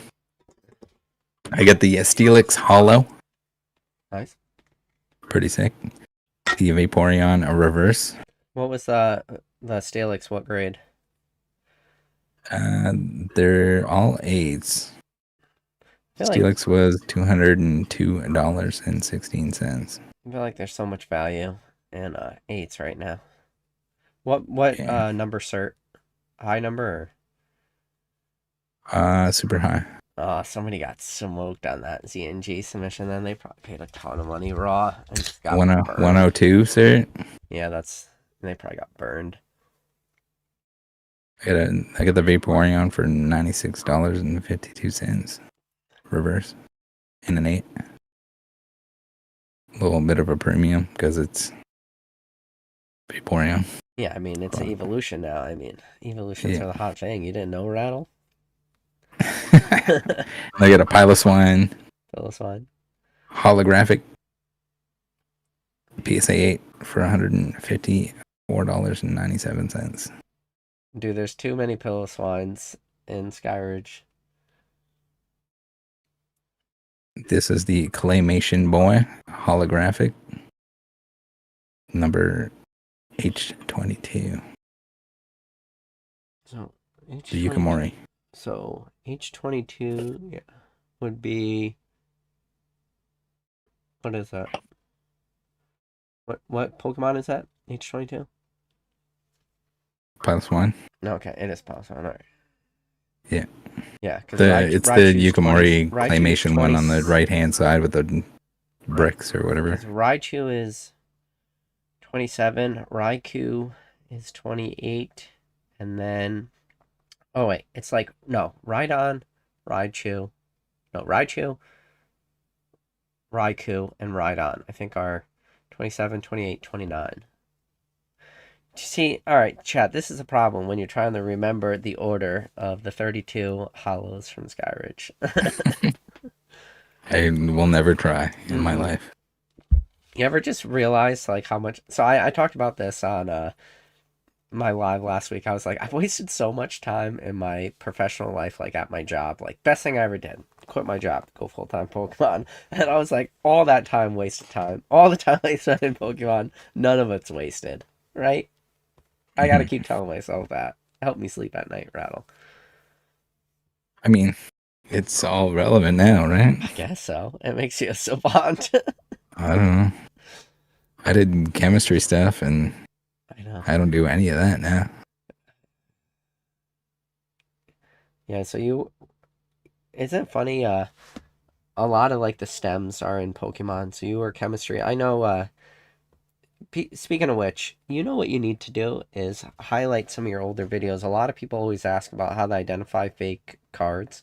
I know you talk about the P hole and stuff, but like, I know you have the old microscope videos you had, which you had some serious They're so microscopes. dated. I but mean, they're but the point is there. They're like dated, but the like a point, the fake purpose card's a is there. fake card, Yeah. no matter. I mean, you're looking at print dot Yeah. matrix over with a what type of microscope was that? It was like a high powered. Like, It was like stereo microscope with an awesome camera. yeah, I mean, that's not I really think outdated. Like, I'm sure those no, maybe no, those no. The microscopes are microscope's outdated. not outdated. What Just like the video itself. what was I that mic? still What was the market try value to of a talk to a microscope camera, like but that? Because those were ridiculous videos. that one there is probably like 7 grand, something Oh like that. yeah, that's like a 7 grand microscope to show how to see, Yeah. identify a fake Pokemon card. You can do the same thing with like a loop or whatever Yeah, with your eye. Like if you're trying to record footage, I use different the story. But 60x Jewelers loop. It works, but you need to pin those videos more so people can know. There's so many. This is the thing too. Is a lot of Pokemon content feels repetitive, but also there's so many new people hopping in. Does that make sense? yeah, Like, no, I completely understand because there's new people that watch the videos. So and there's a weird balance with referring to retaining older viewers stuff. that have been around for a while Yeah. that don't want to know the basics over again, but also explaining enough that the new people can I'll give you an know what's example. going on. Just tonight, me and you mentioned Unseen Forces, dogs, right? Stolen. We Mhm. mentioned Fusion Strike. To us, that seems so non-foreign of a concept, right? And we know Right, and you don't have to explain it you know because exactly who was involved. You know exactly the video I was referring to. You knew exactly hard the game hats. store in Texas, right? Like Yeah.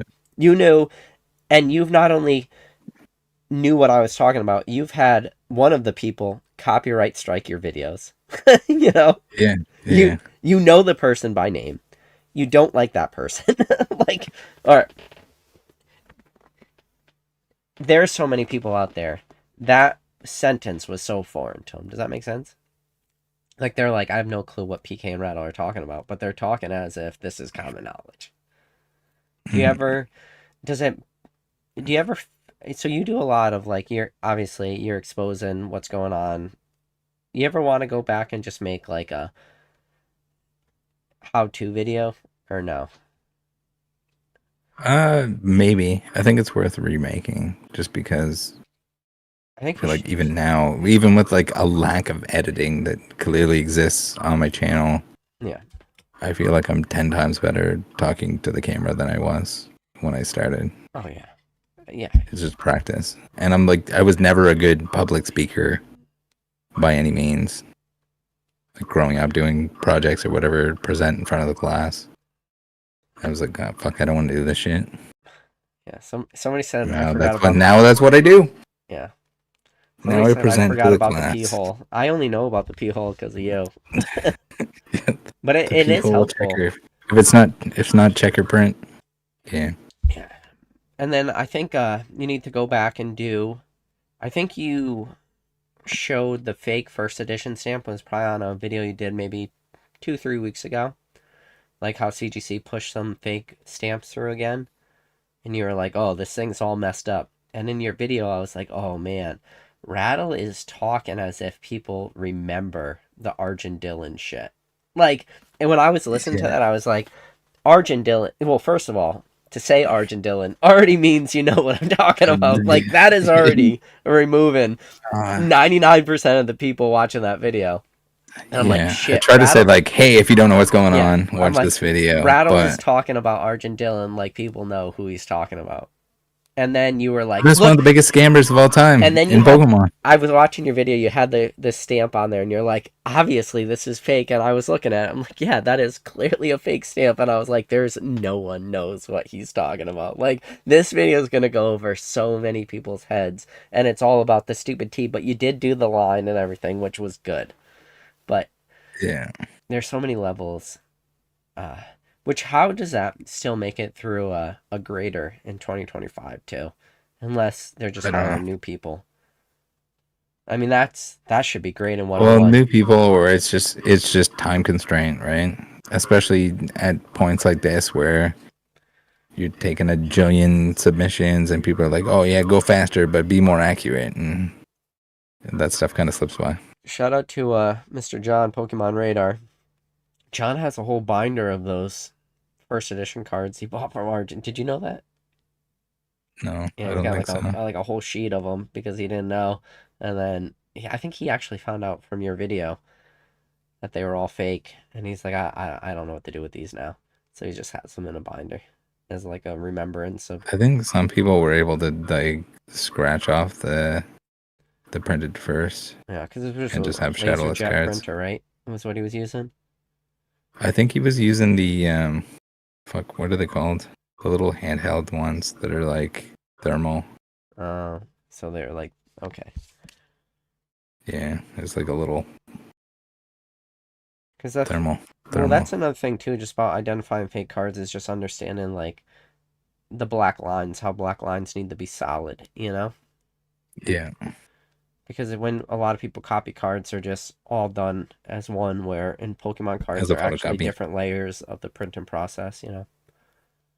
But, I mean, most people The don't have artifacts from $1 million. the black lines and Yeah. things like that. Even if they're done with professional equipment in any way. Do you think, what do you think the chances of vintage cards being printed, is possible? So, Kinfoil had a thing I've always said for years is, how many Illustrator Pikachus exist, right? So what was the original number? 6, then it went to 18, and then went to 36, and then everybody agreed on that for a while, and then it went to what? 100, and now it's at 180, and now it's Yeah, but 3,200. But is it gonna be that many now? yeah, I think it's going to be up there. I think it's like Oh shit. 200. But I didn't even know. the original I knew thought, there were extras, but so the original thought was, well, what would it take? It was like you would need the original print files. Well, people 100% have the original print files now, in my opinion, based off of everything we've just seen with the original print files printing out Illustrator Pikachus on yeah, fucking onto a computer piece of paper. paper. Yeah. So, Yeah, assuming that that's you have that, definitely worrisome. and then And we, especially when people that have already done some bad actions of recently printing things so I could right have now, access to I could this. personally go and buy original Media Factory hollow sheets. And you could actually go, shout out to Dan Catchmall Collectibles. Dan just recently sold a hollow sheet from Wizard of the Coast from Watsy. Just a hollow sheet. No Pokemon cards on it. It was just a blank Oh hollow no. sheet. Like, the real sheets exist. Now, I what guess was... you could wipe one too if there was an inexpensive one. Yeah, so if Media Factory had... Whatever printer they had wasn't proprietary because it was a printer made to print shit in mass. So that printer is not rare. Now, if you had the original file, and we know, and I just told you, you could buy the hollow sheets, the uncut hollow sheets. What would it now take for you to print? Because I don't. So first of all, those printer machines are old at this point because original Japanese cards were printed in whatever 97, 98, depending on the year you want to go. 96, depending on when you want to go. So those printers are already 25, 30 years old. They're obsolete at this point. And in fact, they're probably originally even older than that. So let's say 35-year-old printers. You could probably get one of those printers. I just told you, we know now that the files exist for those cards because we've seen the fake Akabani test prints. And I just told you, I could give you access to hollow sheets. How hard would it be for somebody to make a Illustrator Pikachu? If I get you the printer, I could get you the hollow sheets with nothing printed on them, and I could get you the original files for that Illustrator Pikachu. If I could give you those three things, how hard would it be for somebody to print that? I guess that's the question for you, Rattle. How hard would it be? I would just wish that would never happen. I'm just But saying, if I could give you all three of those things, that also makes me glad that I'm not high-end in that collecting. sector of the market, or like even like the test print and like phony baloney fucking proto stoys and shit like that. Do you think CGC will ever stop grading that shit? No, probably not. Unless someone goes to jail or they get shut down for like insurance fraud or something. Here, keep talking for 5 more minutes. I gotta go pee. All right. Talk to chat. I'm gonna talk to the chat. Kevin Clear says time in the hobby versus time in the hobby, 100%. And kind of knowing the pitfalls, I guess, is the biggest thing. Chill Phil says e-readers will return in 5 years. I wish they would have done like the amiibo cards. That would have been pretty sick. Something amiibo like. Pull the Pokemon, have the Pokemon in the games. It's definitely possible.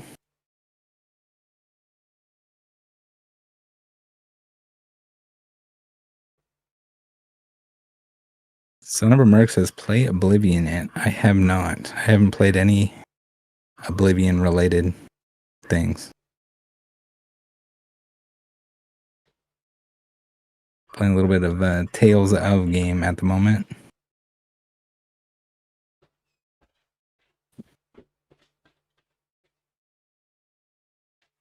Yeah, Tales of Arise.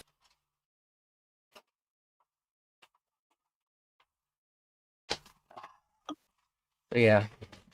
No, that was always the missing link for my big conspiracy on printing As the Illustrator material. Pikachus. Was that they didn't have the I original don't think- files. That was my big missing piece, but I finally was able to get that missing piece. Did we confirm that the sheets and stuff like that are like the actual files? Like the trophy card sheets that they printed? I can't confirm it, but I mean, I would think it is. You would think so, but I mean, if people are going to scam.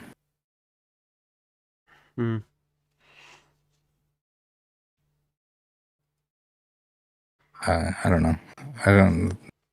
Sad part is you can't trust any of it anymore. Like any of that like historical Pokemon shit that comes out. Does it just degrade all that shit, like, too? Mm-hmm. Not that I was like a buyer for any of it, but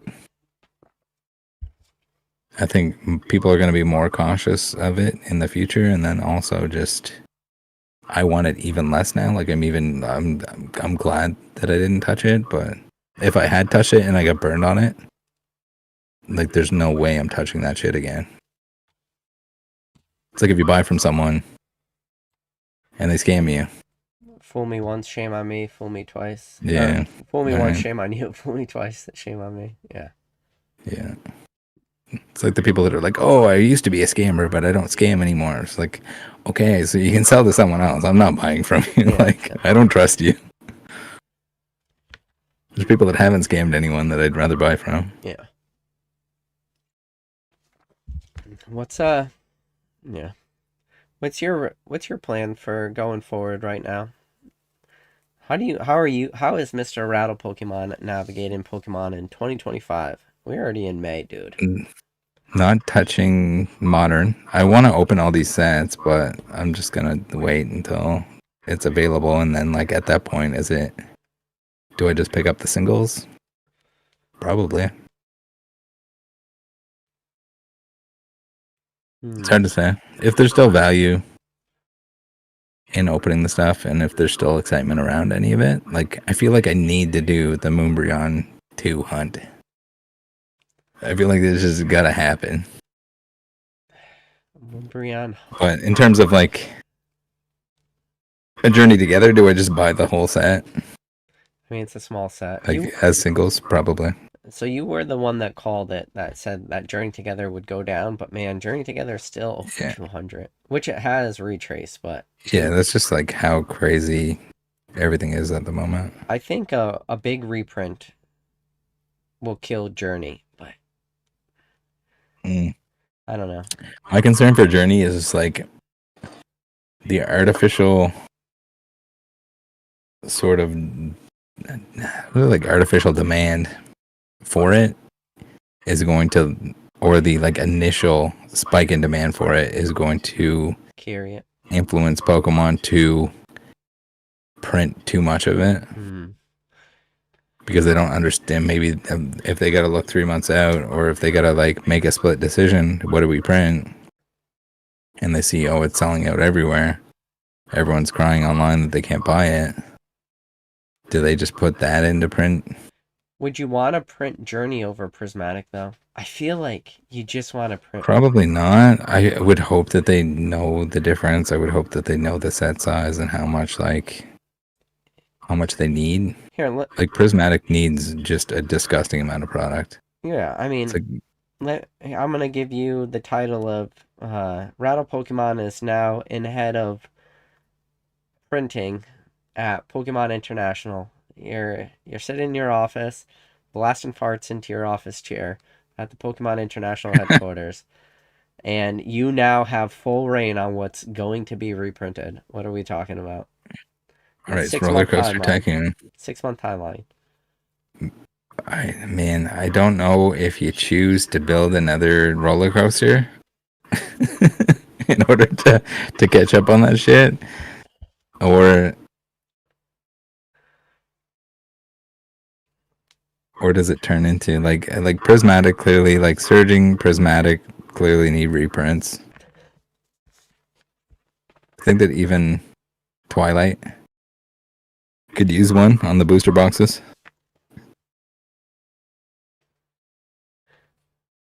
But then you got Walmart and Target and all that stuff that are like screaming at you. I mean, well, I guess not them. They're your MJs and your they get Excel a lot of product are screaming at you. Target and Walmart, and they still don't have enough. Yeah. So what are you printing, Rattle? I'm probably not. I'm printing mostly Prismatic. I'm printing. I feel like I would be maybe biased on the booster end, like booster box end of things, because that's kind of where we interact more than, the average consumer that's going into your Walmart, Target. So you're not reprinting Check-Lane and the average consumer is not even consuming at this point in time. It's just people that are grabbing whatever they can and flipping it or ripping it. What about Destined Rivals? Are you printing Destined Rivals though? I see, that's the thing. I just think it's Destined Rivals, yeah. Surgeon Swartz. I mean, Destined Rivals not out yet, but also you already got to be prepared. How much is like how much? Right? How much is? You already know. They should have a pretty good feel for like how much sells on the initial. How fast it sells out. There's got to be one person who's like, hey, there's this website called TCG Player. I know a lot of you here at Pokemon International have never heard of this. But, or just like look at the price of the box. For $260. We're selling it to just distribution. Print it until it's $100. $84. They're selling it at whatever. Mm-hmm. Pikachu says, what do you think the cheapest SKU in the Pokemon prints for a set that has multiple packs? What do you think is... I think that's the problem with Pokemon. I mean, it's booster boxes, right? It's got a booster box. Got to be the cheapest SKU. 36 packs, most condensed product that they make. Cardboard box, a little bit of cardboard box and a plastic wrap on it. 36 packs jammed in, but yeah, everything else has like tins and coins and air. That's what it has. Air. It has a lot of air in it. Yeah. Oh well, the booster bundles. Even those have air. Yeah, it's got to be booster boxes. I mean, if they can charge more for a booster bundle per unit, they might make more than they do on a booster box, but... I mean, usually, historically, booster boxes are the cheapest way you're going to get packs, like an individual pack. Mm-hmm. But... I don't know. I mean... But is it cheapest? It'd be, like, cheapest for them as well, but I'm just wondering if, like... I guess then we got to work into like shipping and storage and all that I mean, kind of stuff. you think about shit like stacking tins and stuff. You get 3 packs in a stacking tin. Pokeball, you get 3 packs in a Pokeball. Like, there's just a lot Yeah, of. those are terrible. The Pokeballs, man, at one point in time when no one cared about Pokemon, or to the extent that some people did, like I had so many Pokeballs. Dude, I'd thrown away. I just had this whole wall here was just like just Pokeball displays. Yeah, because they come in the nines. It's like the 3 rows Mhm. of three. Yeah, yeah. I've thrown away a Yeah. lot of Pokeballs. I've thrown away a lot of stacking tins. I don't know. I sold the Pokeballs. Oh, not me. I throw them right There's in the like trash can. people that would just want they just yearned for the Pokeballs. Oh, not me. But it was usually people that were doing like arts and crafts or whatever that just wanted them. I sold them cheap, but it's just like it's got to be better than throwing them in the garbage. Who's cattle? Well, if somebody knew how to write their own name. If it wasn't a ball, it'd be easier to it'd be easier to sign. First world problems right there.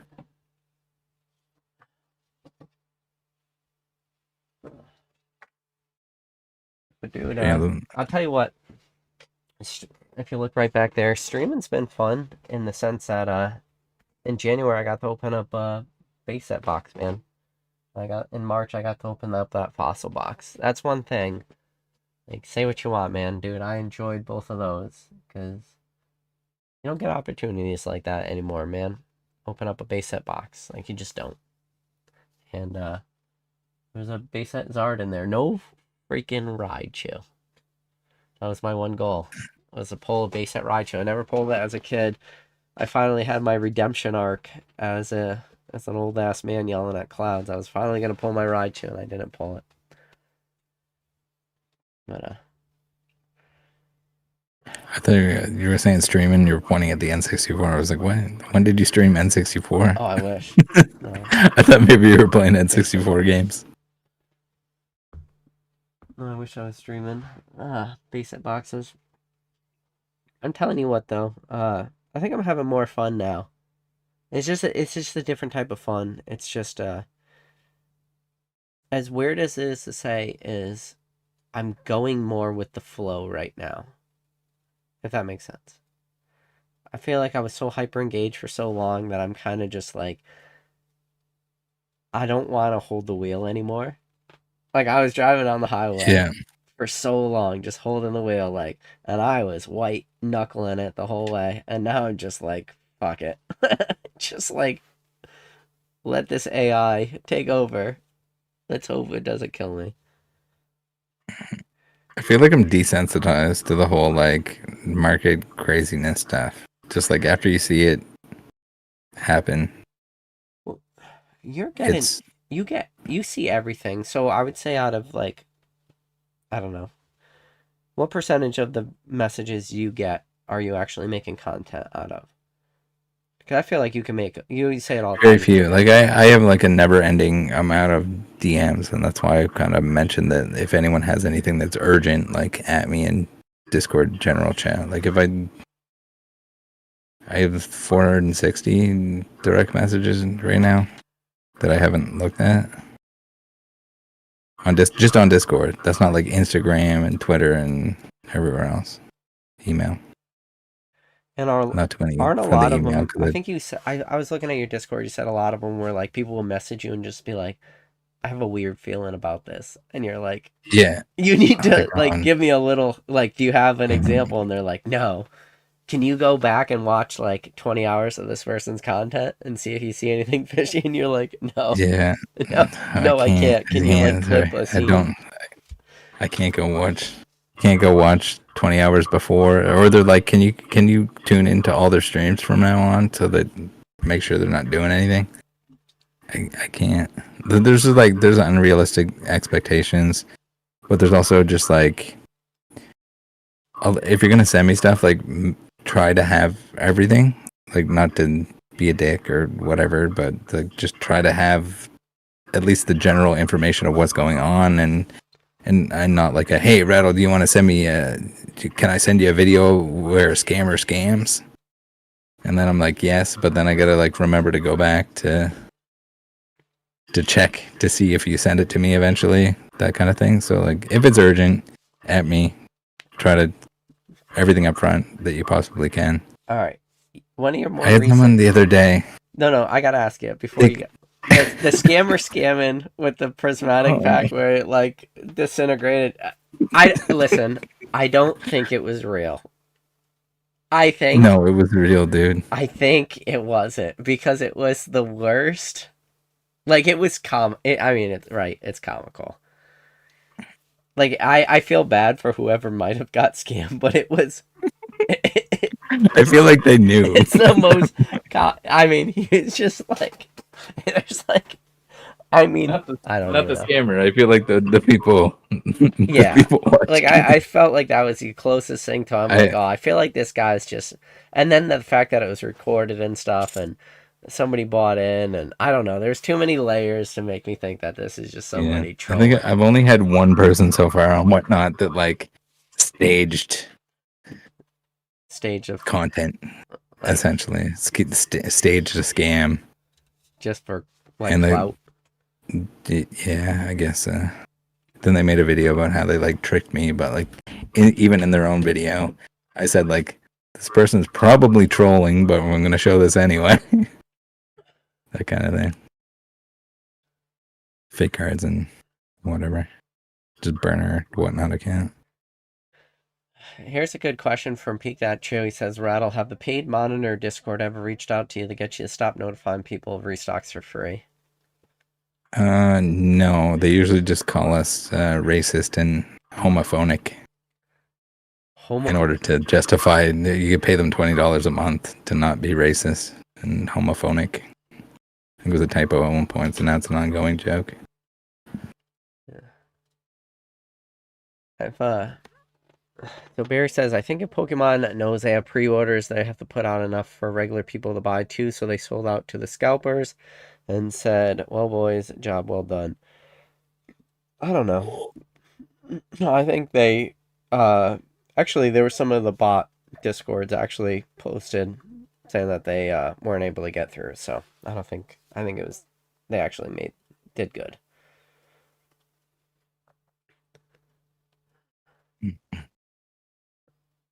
Ed Fresh Chance asked me if I was going to open a Japanese rocket. Not that I know of. The last experiment that I did with the Bai sponsored video, where I purchased booster boxes from the sketchiest places that you possibly could. I'm pretty sure I got scammed on them. So don't do that.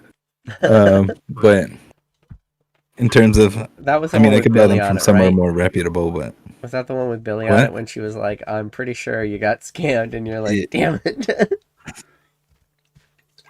This was, what set was it? I'm losing my mind. Everything's mushed into one. How's my friend Billy doing? I haven't seen her around lately. Billy's doing good. She bought one of the friggin' Pokemon Center ETBs because she panicked instead of the pair. Oh, yeah, I bought the pair. It was too easy going in. I was like, all right, I want to hit one. I never hit the back one. I hit back. Slow. No. And then you type in, or you go to new arrivals or whatever. Yeah. Super slow. Grandma speed. Always grandma speed. But yeah, I got both. If you think that maybe you're too fast, take a couple extra seconds. That's what she said. Yeah, I got you. Yeah. Well, I miss talking to you. So, you got any plans for any events this year? Or you're gonna be just staying? Probably a Charlotte Collecticon, and then planning a Japan trip next year. Nice. Charlotte Collecticon should be. Well, I will see you at Charlotte. Unfortunately, I didn't get to get invited to the Pokemon World Championships as a creator. Yeah, I saw that. How quick did that was I had a pretty good idea that like they would reject it. Come on, but pretty good. But also, did you see Coop's Collect and get invited too? What? You know Coop, right? Coop's Collect. He didn't get. Yeah. He got declined too because he's. He got declined too. Because he's a reseller Pokemon. Dude, But Yeah. wasn't last year they had all those sketchy like scammer people that they highlighted? Yeah, they had people for the TV show or whatever, What? and there was like multiple of them that were actual scammers. Who who do you think is the one like you think it's who do you think is allowing it? I don't know. I Yeah. don't. I don't know what the. Well, it could be a totally different vetting process for that than it was for this. I mean, to be fair, if you go like onto my like YouTube homepage, it's like me cracking a beer on the autoplay Yeah. video. So like, that's probably frowned upon. I think yeah. Yeah, no, but you didn't But get allowed. Coop didn't get allowed. The fun. Shout out to Coop. I just knew like, what's worst case? They deny me, and then also like I get to post about it, and everyone's like, oh yeah, you should have been there, or fuck you, Fuck Rattle, you, Rattle. good, fuck you. Yeah, you're worse than the scammers. I Yeah. love the Rattle. You're worse than this. There, dude, your comment section. I don't get to look at it as much anymore because it's always. But there's one guy, and I'll never remember his name. That just somehow he's your biggest crush. He comments on every video, no matter what happens, and just tries to dunk on you. I don't know what this dude's name is. Yeah. No, there's like it's the dope guy. Is that his name? Yeah. Yeah, it's like all capitals dope. Shout out Um, to Dope. Thanks for yeah. all the I haven't engagement. seen him recently, but I also haven't been able to go through all the comments recently. I have to give up on the I'll usually comments. like scroll through some of them, but Yeah, but it's funny with Coop. I had Coop on this channel. I think Coop had 300 followers on YouTube at the time. It was like a dead channel, and was he then making the same content at the time? no, he was just doing I don't think I watched that one. collection videos. Yeah, so if you go back, you do type in Poke Knowledge Coops Collect. I'll tell you. I don't know.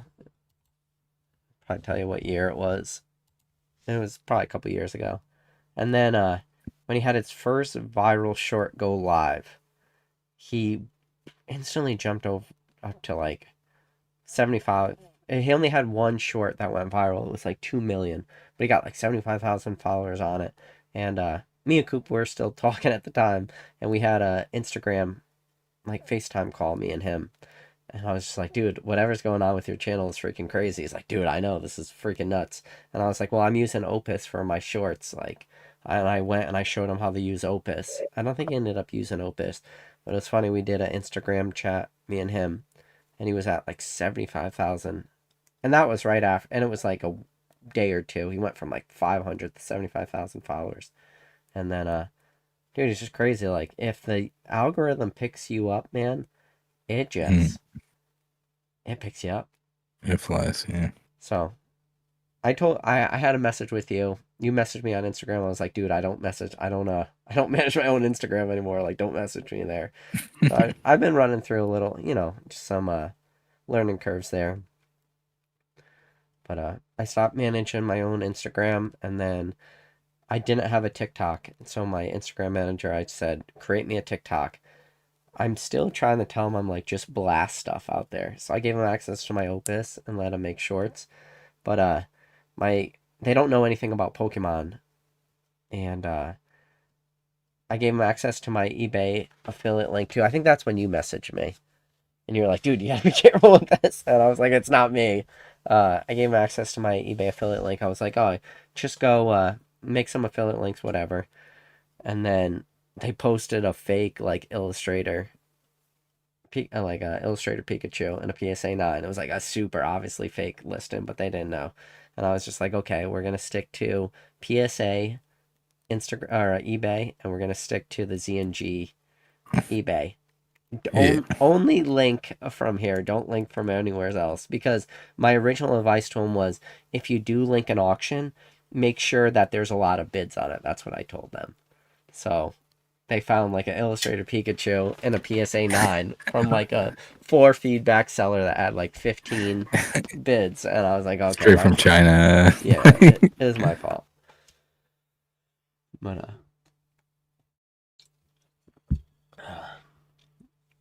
Yeah, the seller's pretty important there. yeah, yeah. So I was like, I was like, yeah, stick to ZNG. I gave him PSA. I was like, anything on these are fine. Just don't deviate from these.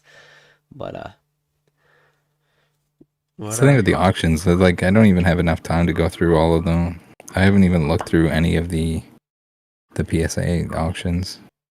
Oh, it's yeah. There's just too much right now. Yeah, usually if I have time, like I'll go. Fanatics Collect is usually where I get the best deals, You know what's and then crazy? if I have more time, I'll go Z&G. You know what's I'll go crazy is through what you there. just said. You don't have time to go through it, but when you look at the sell-through rate on all this stuff, so much of this stuff still sells for market. Yeah, How long does this shit last for? How, how don't know. can you have 60,000 Pikachu with a gray felt hat promos? There's got to be like you could make it. You could easily make it a full-time job, just going through eBay auctions. Oh, yeah, I easy. mean, you'd have to have money to begin with, like to start out, to be able to bid on auctions all week long. But Dude, just tossing low bids on all of that stuff and reselling it would be, you can make a full-time job just doing this, just yeah. buying misgraded cards and just resubmitting them. You'd have to treat it like a job and actually do it all day, every day for the workday. But I think a lot of people could make more money doing that than they could Working at camping at McDonald's. GameStop and all the other stuff that they're doing right now.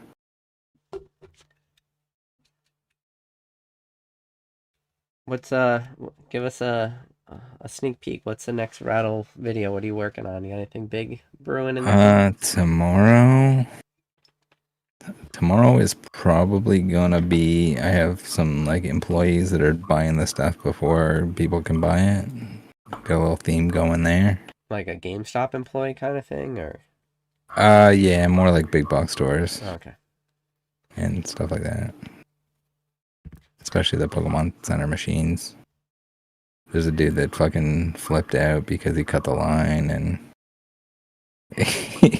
they told him he couldn't purchase the product, so he just fucking throws it, but then he has like a big gulp in his other arm and he fucking spills it all over the Does he have floor. sandals? just like it never ends. Like the amount of like conflict going on at the stores is insane. But yeah, I know. Everyone's at each other's necks about the restocks, the in-person restocks. You got any new merch coming out? I see you guys still got the older Rattle hat on. These are usually like once a year. Um, Typically like in the fall or whatever, come out with a new one, and then just do like a special one-time only order. I haven't come out with anything else. I talked to Rage a little bit about whether or not he wanted to, if he wants to do like a T-shirt collaboration kind of thing. It'd be pretty cool. So And then you, he can handle all the transactions and that stuff because I don't have time for it right now. yeah, t-shirts are tough because really, yeah, you got to find like just somebody that could fulfill orders, but you're just not gonna make any money Mhm. doing that. No, no, no. It's all I mean, any of the merch speed. stuff like that I've ever done. My intention is not necessarily to make money. It's just cool if people want the stuff. The hats in general. Every time I make them available, someone's gonna get pissed off. They're like, "What the hell? How much for a hat? I can buy a hat for $15." Yeah. Like, dude, yeah, you can buy a hat for $15. Like when I initially made the hat, didn't want to sell it. Just wanted the hat that I wanted. Got it embroidered the way that I wanted to get it made. And just like enough people asked me like, "Hey, can I buy one?" I was like, "Sure." And basically just charged enough to know that I wouldn't lose money on it. Like even if one got lost or even if it got messed up or charged back or whatever. That kind of thing. Slight buffer, but not to make money. They're already expensive to begin with.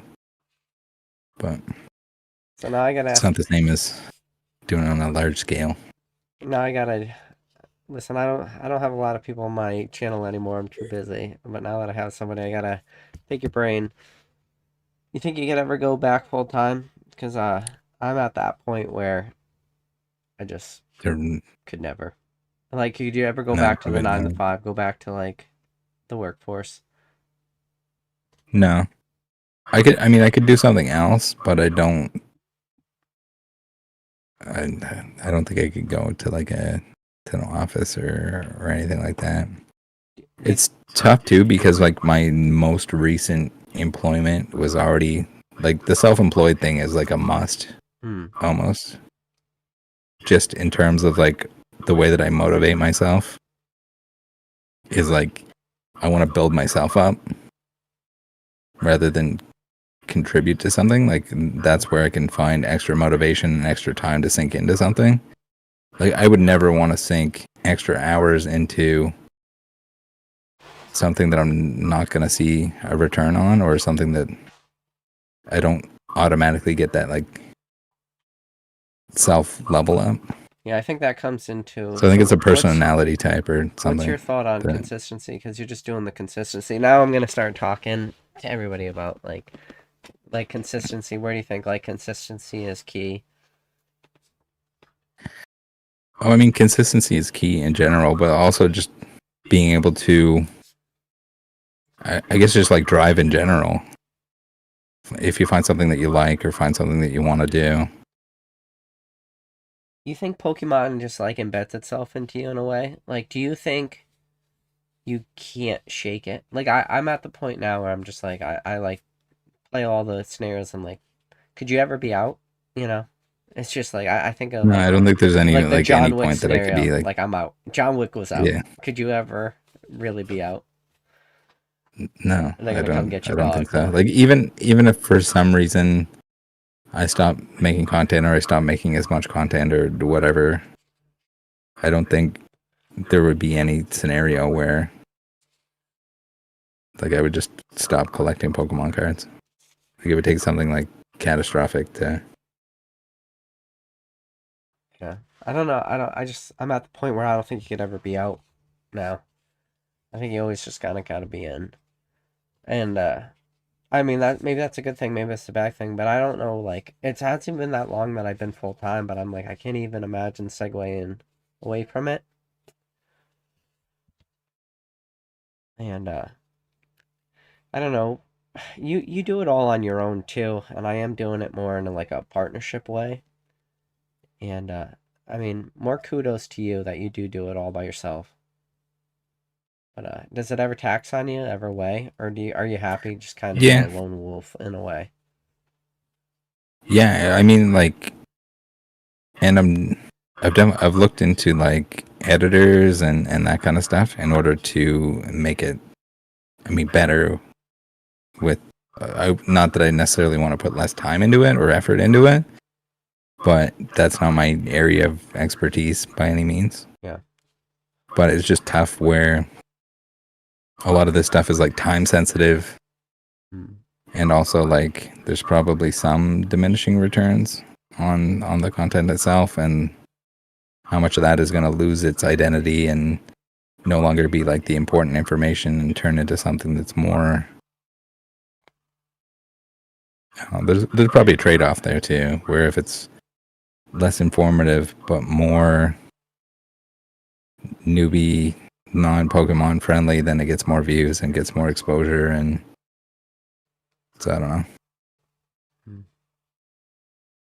Do you, do you have any videos that just keep getting views and you're like that you're kind of surprised? Do you have any old videos that just once in a while they just pop off? Yeah, so and I need to do more of these, but I see a lot of recent comments on the like baiting scammers videos, Mm. like the one where I make the guy go around the ice rink. Yep, I remember that Like one. people love that one, Yeah. and people have still like Is that will the one where find you're it watching the randomly. security camera, like from a church or something? Or yeah, Yeah, it's up above, and there's yeah. the skating rink, and it's like he drove like 6 hours to get there or something. So Yeah, there's that video pops off randomly on you, huh? yeah, Yeah. So I have how to identify resale Pokemon, and it was I don't know like third or fourth video I made. It was like a super rush together. I was trying to put out like a couple. I was trying to do 2 videos a day at the time, And I recorded it real quick, and it was a real bad video, like real bad resale jobs. And I was just like, oh, I'll put it out there. In #1 video on my channel. And I'm afraid to get rid of it Uh, because I could do that video mhm. over 100 million times better. But I don't know if I didn't do it. If I did do it over, if it would have the reach. And then I did like a random how to identify a fake PSA slab with a black light. Just like a real, I was trying to do like, YouTube shorts. Like 50,000 views. Yeah. Uh, I mean, that's the thing too. It's just like you don't know when it's going to it's pop. unfortunate, but like some of the like Good videos don't get the low views. understanding, Yeah. low quality, low quick, whatever do well, and then other times stuff that just has no business doing well whatsoever is just fucking terrible garbage that I spit out at one point in time. Like this Flareon VMAX PTCGL, or it was PTCGO at the time, video of me playing like 3 games. Hmm. Like just terrible. Just absolutely fucking terrible put together in like the time it took to record the 3 games. Yeah. kind of thing. And that's like probably like my 5th most watched video on the channel. It's like it's right up there. Like I don't know if it got 100,000 views or something, but doesn't deserve it. Terrible. Do not watch. Do not watch. Yeah, that's I do not watch my But people resale. watch it. I tried to make like a pack that was really good and really bad at. Yeah, it was just bad. Oh, but it's the thing is, I think a lot of new people are entering the hobby and they're looking at the videos with the most views too, and they're clicking on that one because they think it's a good one. Maybe I don't know. And Yeah, whatever's suggested. And I wonder. I always dabble with like the. What if you made a really good video? I don't know. I never mind. Never mind. But, what if I you make a never. really good video? Never mind. Never mind. But so Charlotte Collecticon, huh? Yeah, that'll be fun. Yeah, Charlotte's gonna be a lot of fun. Uh, We gotta get some ramen, some pizza, ride some scooters, get some drinks. some drinks. Yeah, we might have to go. There's like a whiskey cigar bar. Can we We tell might have to go people? to. Can we tell people who you're rooming with? Because I kind of want to just tell people. No, No, it's a okay. secret. All right. Yeah. It's a Go secret. ahead. Go ahead. We'll wait for Go it. ahead. All right. But I haven't told PK yet, but there's only one bed in the room. I may or may not be rooming with Mr. Rattle Pokemon and Charlotte Collecticon. But dude, I'm looking forward to it. It's You don't have to vend this time. I'm not vending. Right. Wait. So you'll be able to roam around with us. Yeah, I'm all about it, man. I'm just want to enjoy it. I'm done vending, I think. I vended Jersey was my last one I vended. Jersey was great. Made a ton of money, but it's not worth it. Standing around, walking around. I just want to enjoy like the people. Last time I was there, I went to Charlotte. So last Collecticon I was at was Charlotte, and I hung out with Rusty, and me and him walked the floor. And the best time of the entire Collecticon was just me and Rusty. They had a like in the convention center, like a chicken place. I forgot the name. Somebody in North Carolina would be. It's like a famous chicken place, whatever. But it was like a little fast food place in there. And the best part of my trip was it was just me and Rusty. We went and got food, and then we just sat and we talked. And I got to ask Rusty a bunch of questions, and I just had a conversation with him. And it was just me and him. There's no cameras. There is no microphones. There's no people listening. It was just me and Rusty. We're sitting at a table eating chicken. And I got more value out of that one conversation than I have in thousands of hours of YouTube and hundreds of conversations, because it's just different when you can have a one-on-one. Because like even though me and Rattle are talking right now, there's still whatever, 100 people watching. Then when this video is all said and done, there'll be another 2,000 people watch the replay, and you can only say so much. But then I got to just sit and talk to Rusty, and yeah, just, have respect for people too. Just understand. I don't know. Sometimes it feels good too to be reassured, right? Like you're reassured when you're like, okay, I'll vouch for a guy. Rusty's one of those people, It's just take a lot for somebody to make a cancel Rusty video, without me coming out and defending him. If that makes sense. Yeah. I mean, well, like, there's like things that everyone sees, and then there's also things that people don't see. Yeah. That he's done behind the scenes that are. Oh yeah, I think for everything that he's done above the board, and then things he's done behind the behind the scenes stuff is 10x, and yeah, people just come out.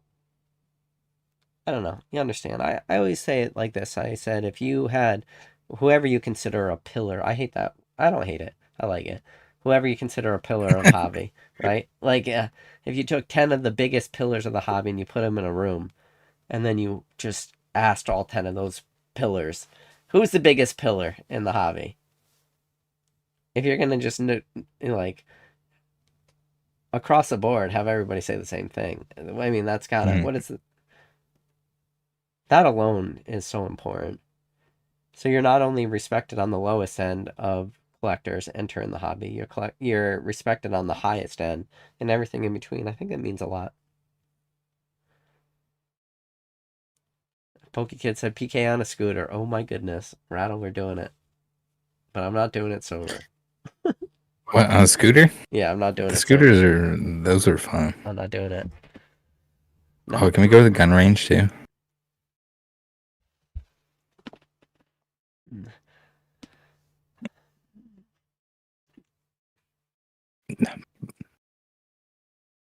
Uh, let's see.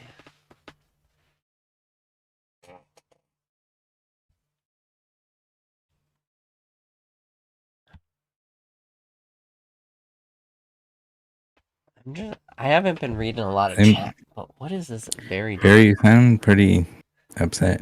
What is he mad about? I don't know. I don't know if he's. Pokey E is a dickhead. Did he say you're friends with him? I don't know. I think he's saying just like, I don't know. I think he's just he's upset that he can't get modern product. Oh. But people are buying it. Does he? Yeah. It's just like modern crybaby shit. It's unfortunate, and yes, I would prefer 100% if modern product was available, because I would be buying it and I would be opening it and I would be making content. Yeah, I always find this interesting because, like, from what we're doing is we have to buy from the secondary market. Like, anybody that thinks like people want to buy from the secondary market is just No, we want to buy from distribution. I don't buy. Yeah, I don't buy from the secondary market. Yeah. That's why the Discord has. Well, there's spite, and then there's also. Well, it's like I tell people don't buy from the secondary market. But it's like we want to buy from distribution. We want to have product be readily available because I think people don't understand margins, right? So if you're making 20% margin and you're buying packs at $100 per pack, you're making $20 or 20% margin, you're making the same margin. If you buy packs at $2 and you're making 20% margin, you're making the same margin. I think that's where people get a little confused. I don't think they understand. I think they just think because you're buying on the secondary market, you're making more money because the dollar amounts are more. But when you have a set margin, it doesn't really change.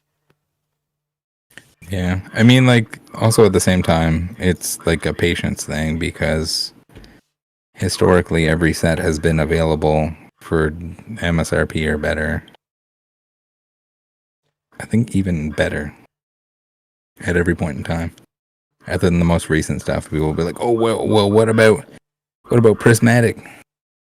I just don't understand Like, his comments. it'll be readily available. You'll be able to buy it. It's gonna be okay. He He's said, blaming like Poker Rev and stuff. Like, you can hate on Poker NE because I just don't like them, but but what I don't understand, like when but you not for that reason. It's not. explain his comments to me so it makes sense. Don't buy $750 of Pokemon, basically entire sets, limiting regular folks from getting any, then cry about buying too much. Makes no sense.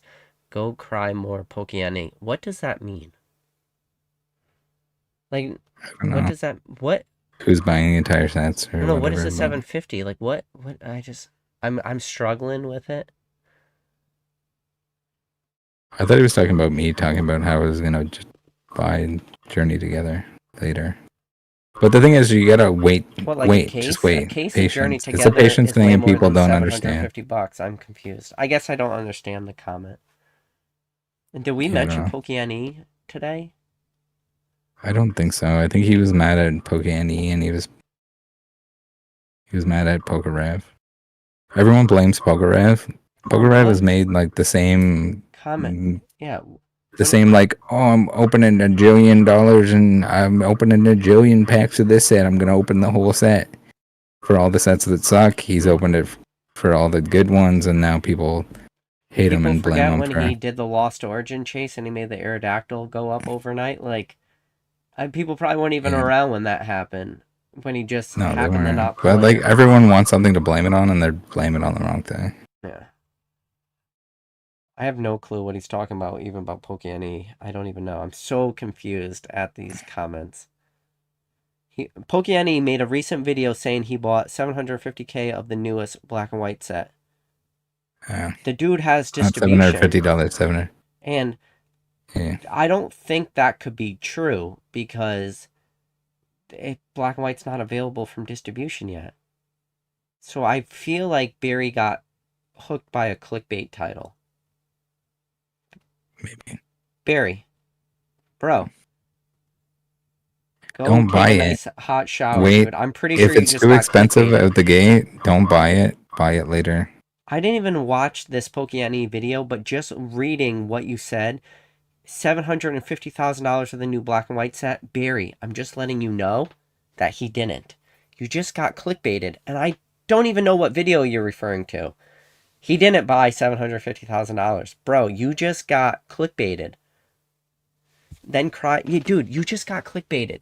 This is the problem too, is no offense to you, Barry. There is new people coming into the hobby.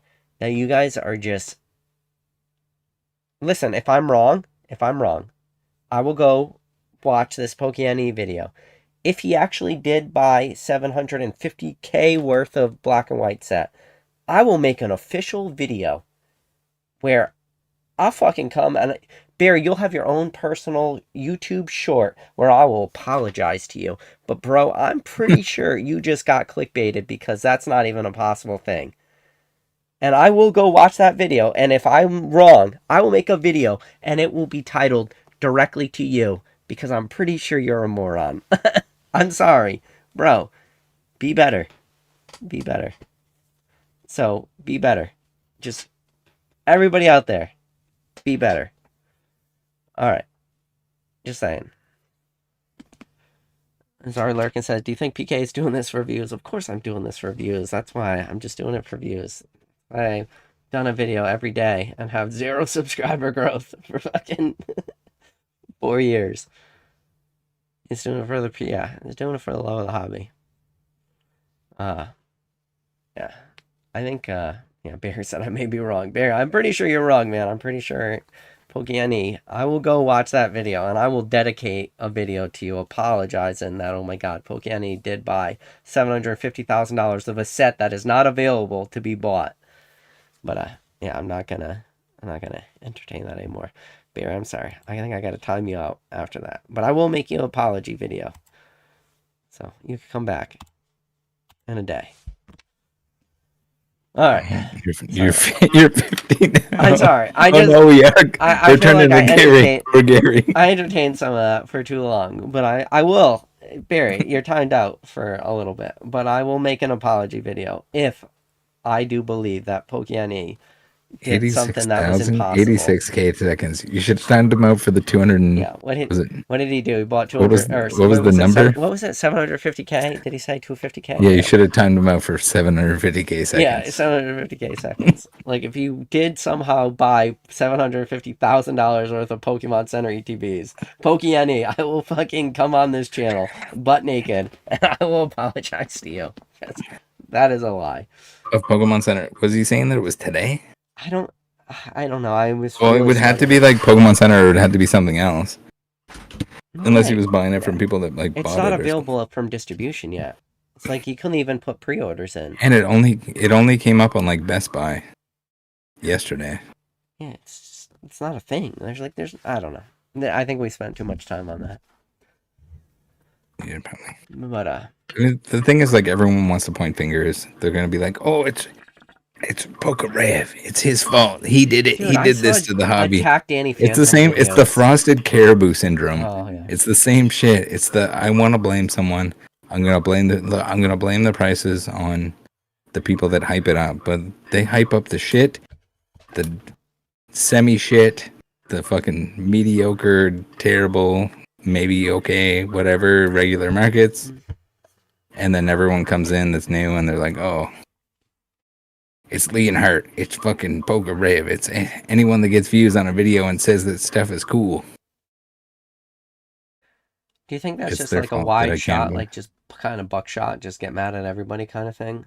Yeah, it is. It's just like misplaced anger. Yeah, I talked about it. Danny Phantom got shade, and it's like if you worked your way down the rabbit hole and like you got to throw shot, like there's so many low hanging fruits before you get the Danny Phantom. Yeah, but when you get certain people that want to, tell people what they want to hear, and what they want to hear is misplaced and gonna throw shade at somebody that doesn't deserve it, then.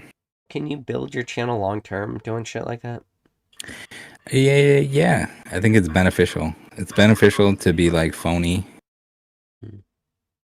in terms of being a YouTuber. I think that's my biggest flaw as a YouTuber is like I don't want to do the phony nonsense takes and tell people what they want to hear. Like I'll tell people like you can't get shit. Tough luck. What they want to hear is it's Pokerev's fault. They want to hear it's Leonhardt's fault. Leonhardt's bad. Jason Page is bad. Like, is some of that stuff like? Are there flaws within anyone? Sure, but like people want to hear and point the finger at someone and whatever. Same, like I mean, to an extent, it's the same way with like scammers and stuff like that. But the thing is, it's a big difference between pointing at someone that doesn't deserve it versus somebody that's stealing from people or.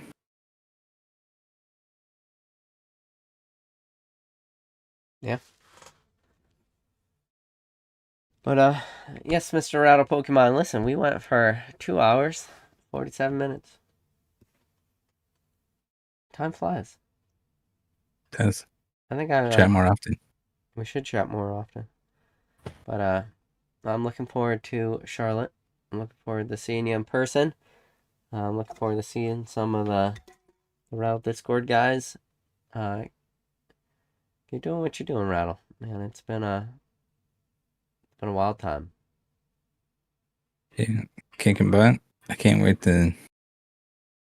I kind of can't wait till things kind of settle down. Yeah. I like somewhere in between, like not like dead, but also not like crazy like it is right now. If we could just like mellow out a little bit, that'd be nice. Yeah. I'm ready for whatever a sense of norm is. I feel like the word sense of norm in this hobby doesn't really hold any weight anymore. Like what's normal? No, there's always something going on, but yeah. Usually it's not this crazy. Yeah. What would you say is the best time in the hobby you ever had? The best time? I don't know, getting back in. What was XY base? Like 2013? 2014. 2013? 2014? Yeah, 2014. Somewhere around there. Got back in. The discovering, like going back and looking at like all the stuff that I missed Yeah. was really cool. Yeah, I do feel Like jealous of because there those was people. just so much of it. Mm. You're just like, holy crap! There's been how many sets Yeah. since I collected Pokemon, When you and just going discovered through that E4 and for the looking first at time, stuff like that, and you're just like, yeah, and you realize get a there's lot of people that. out there that are just, you feel dumb.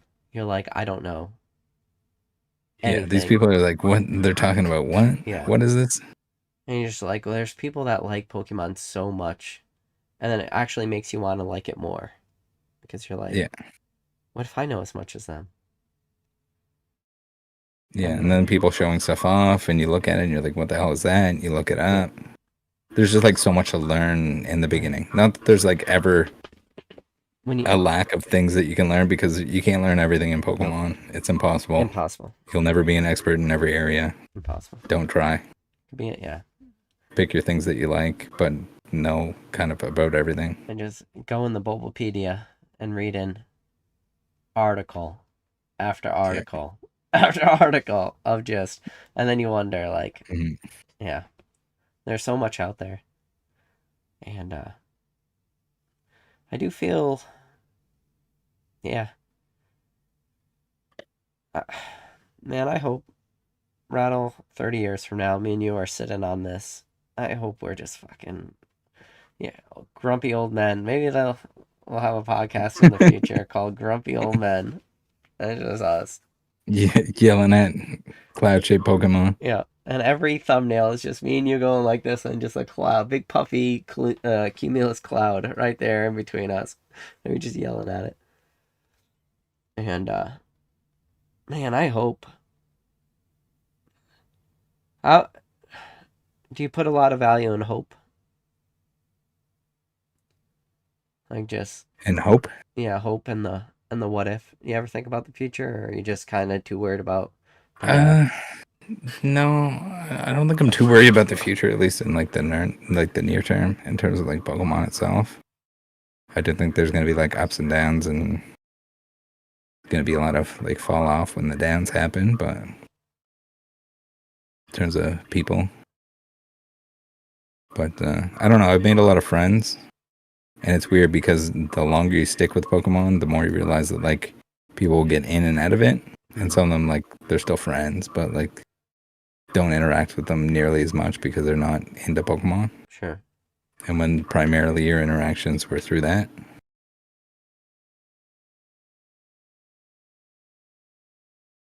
But Forever's a long time, Rattle.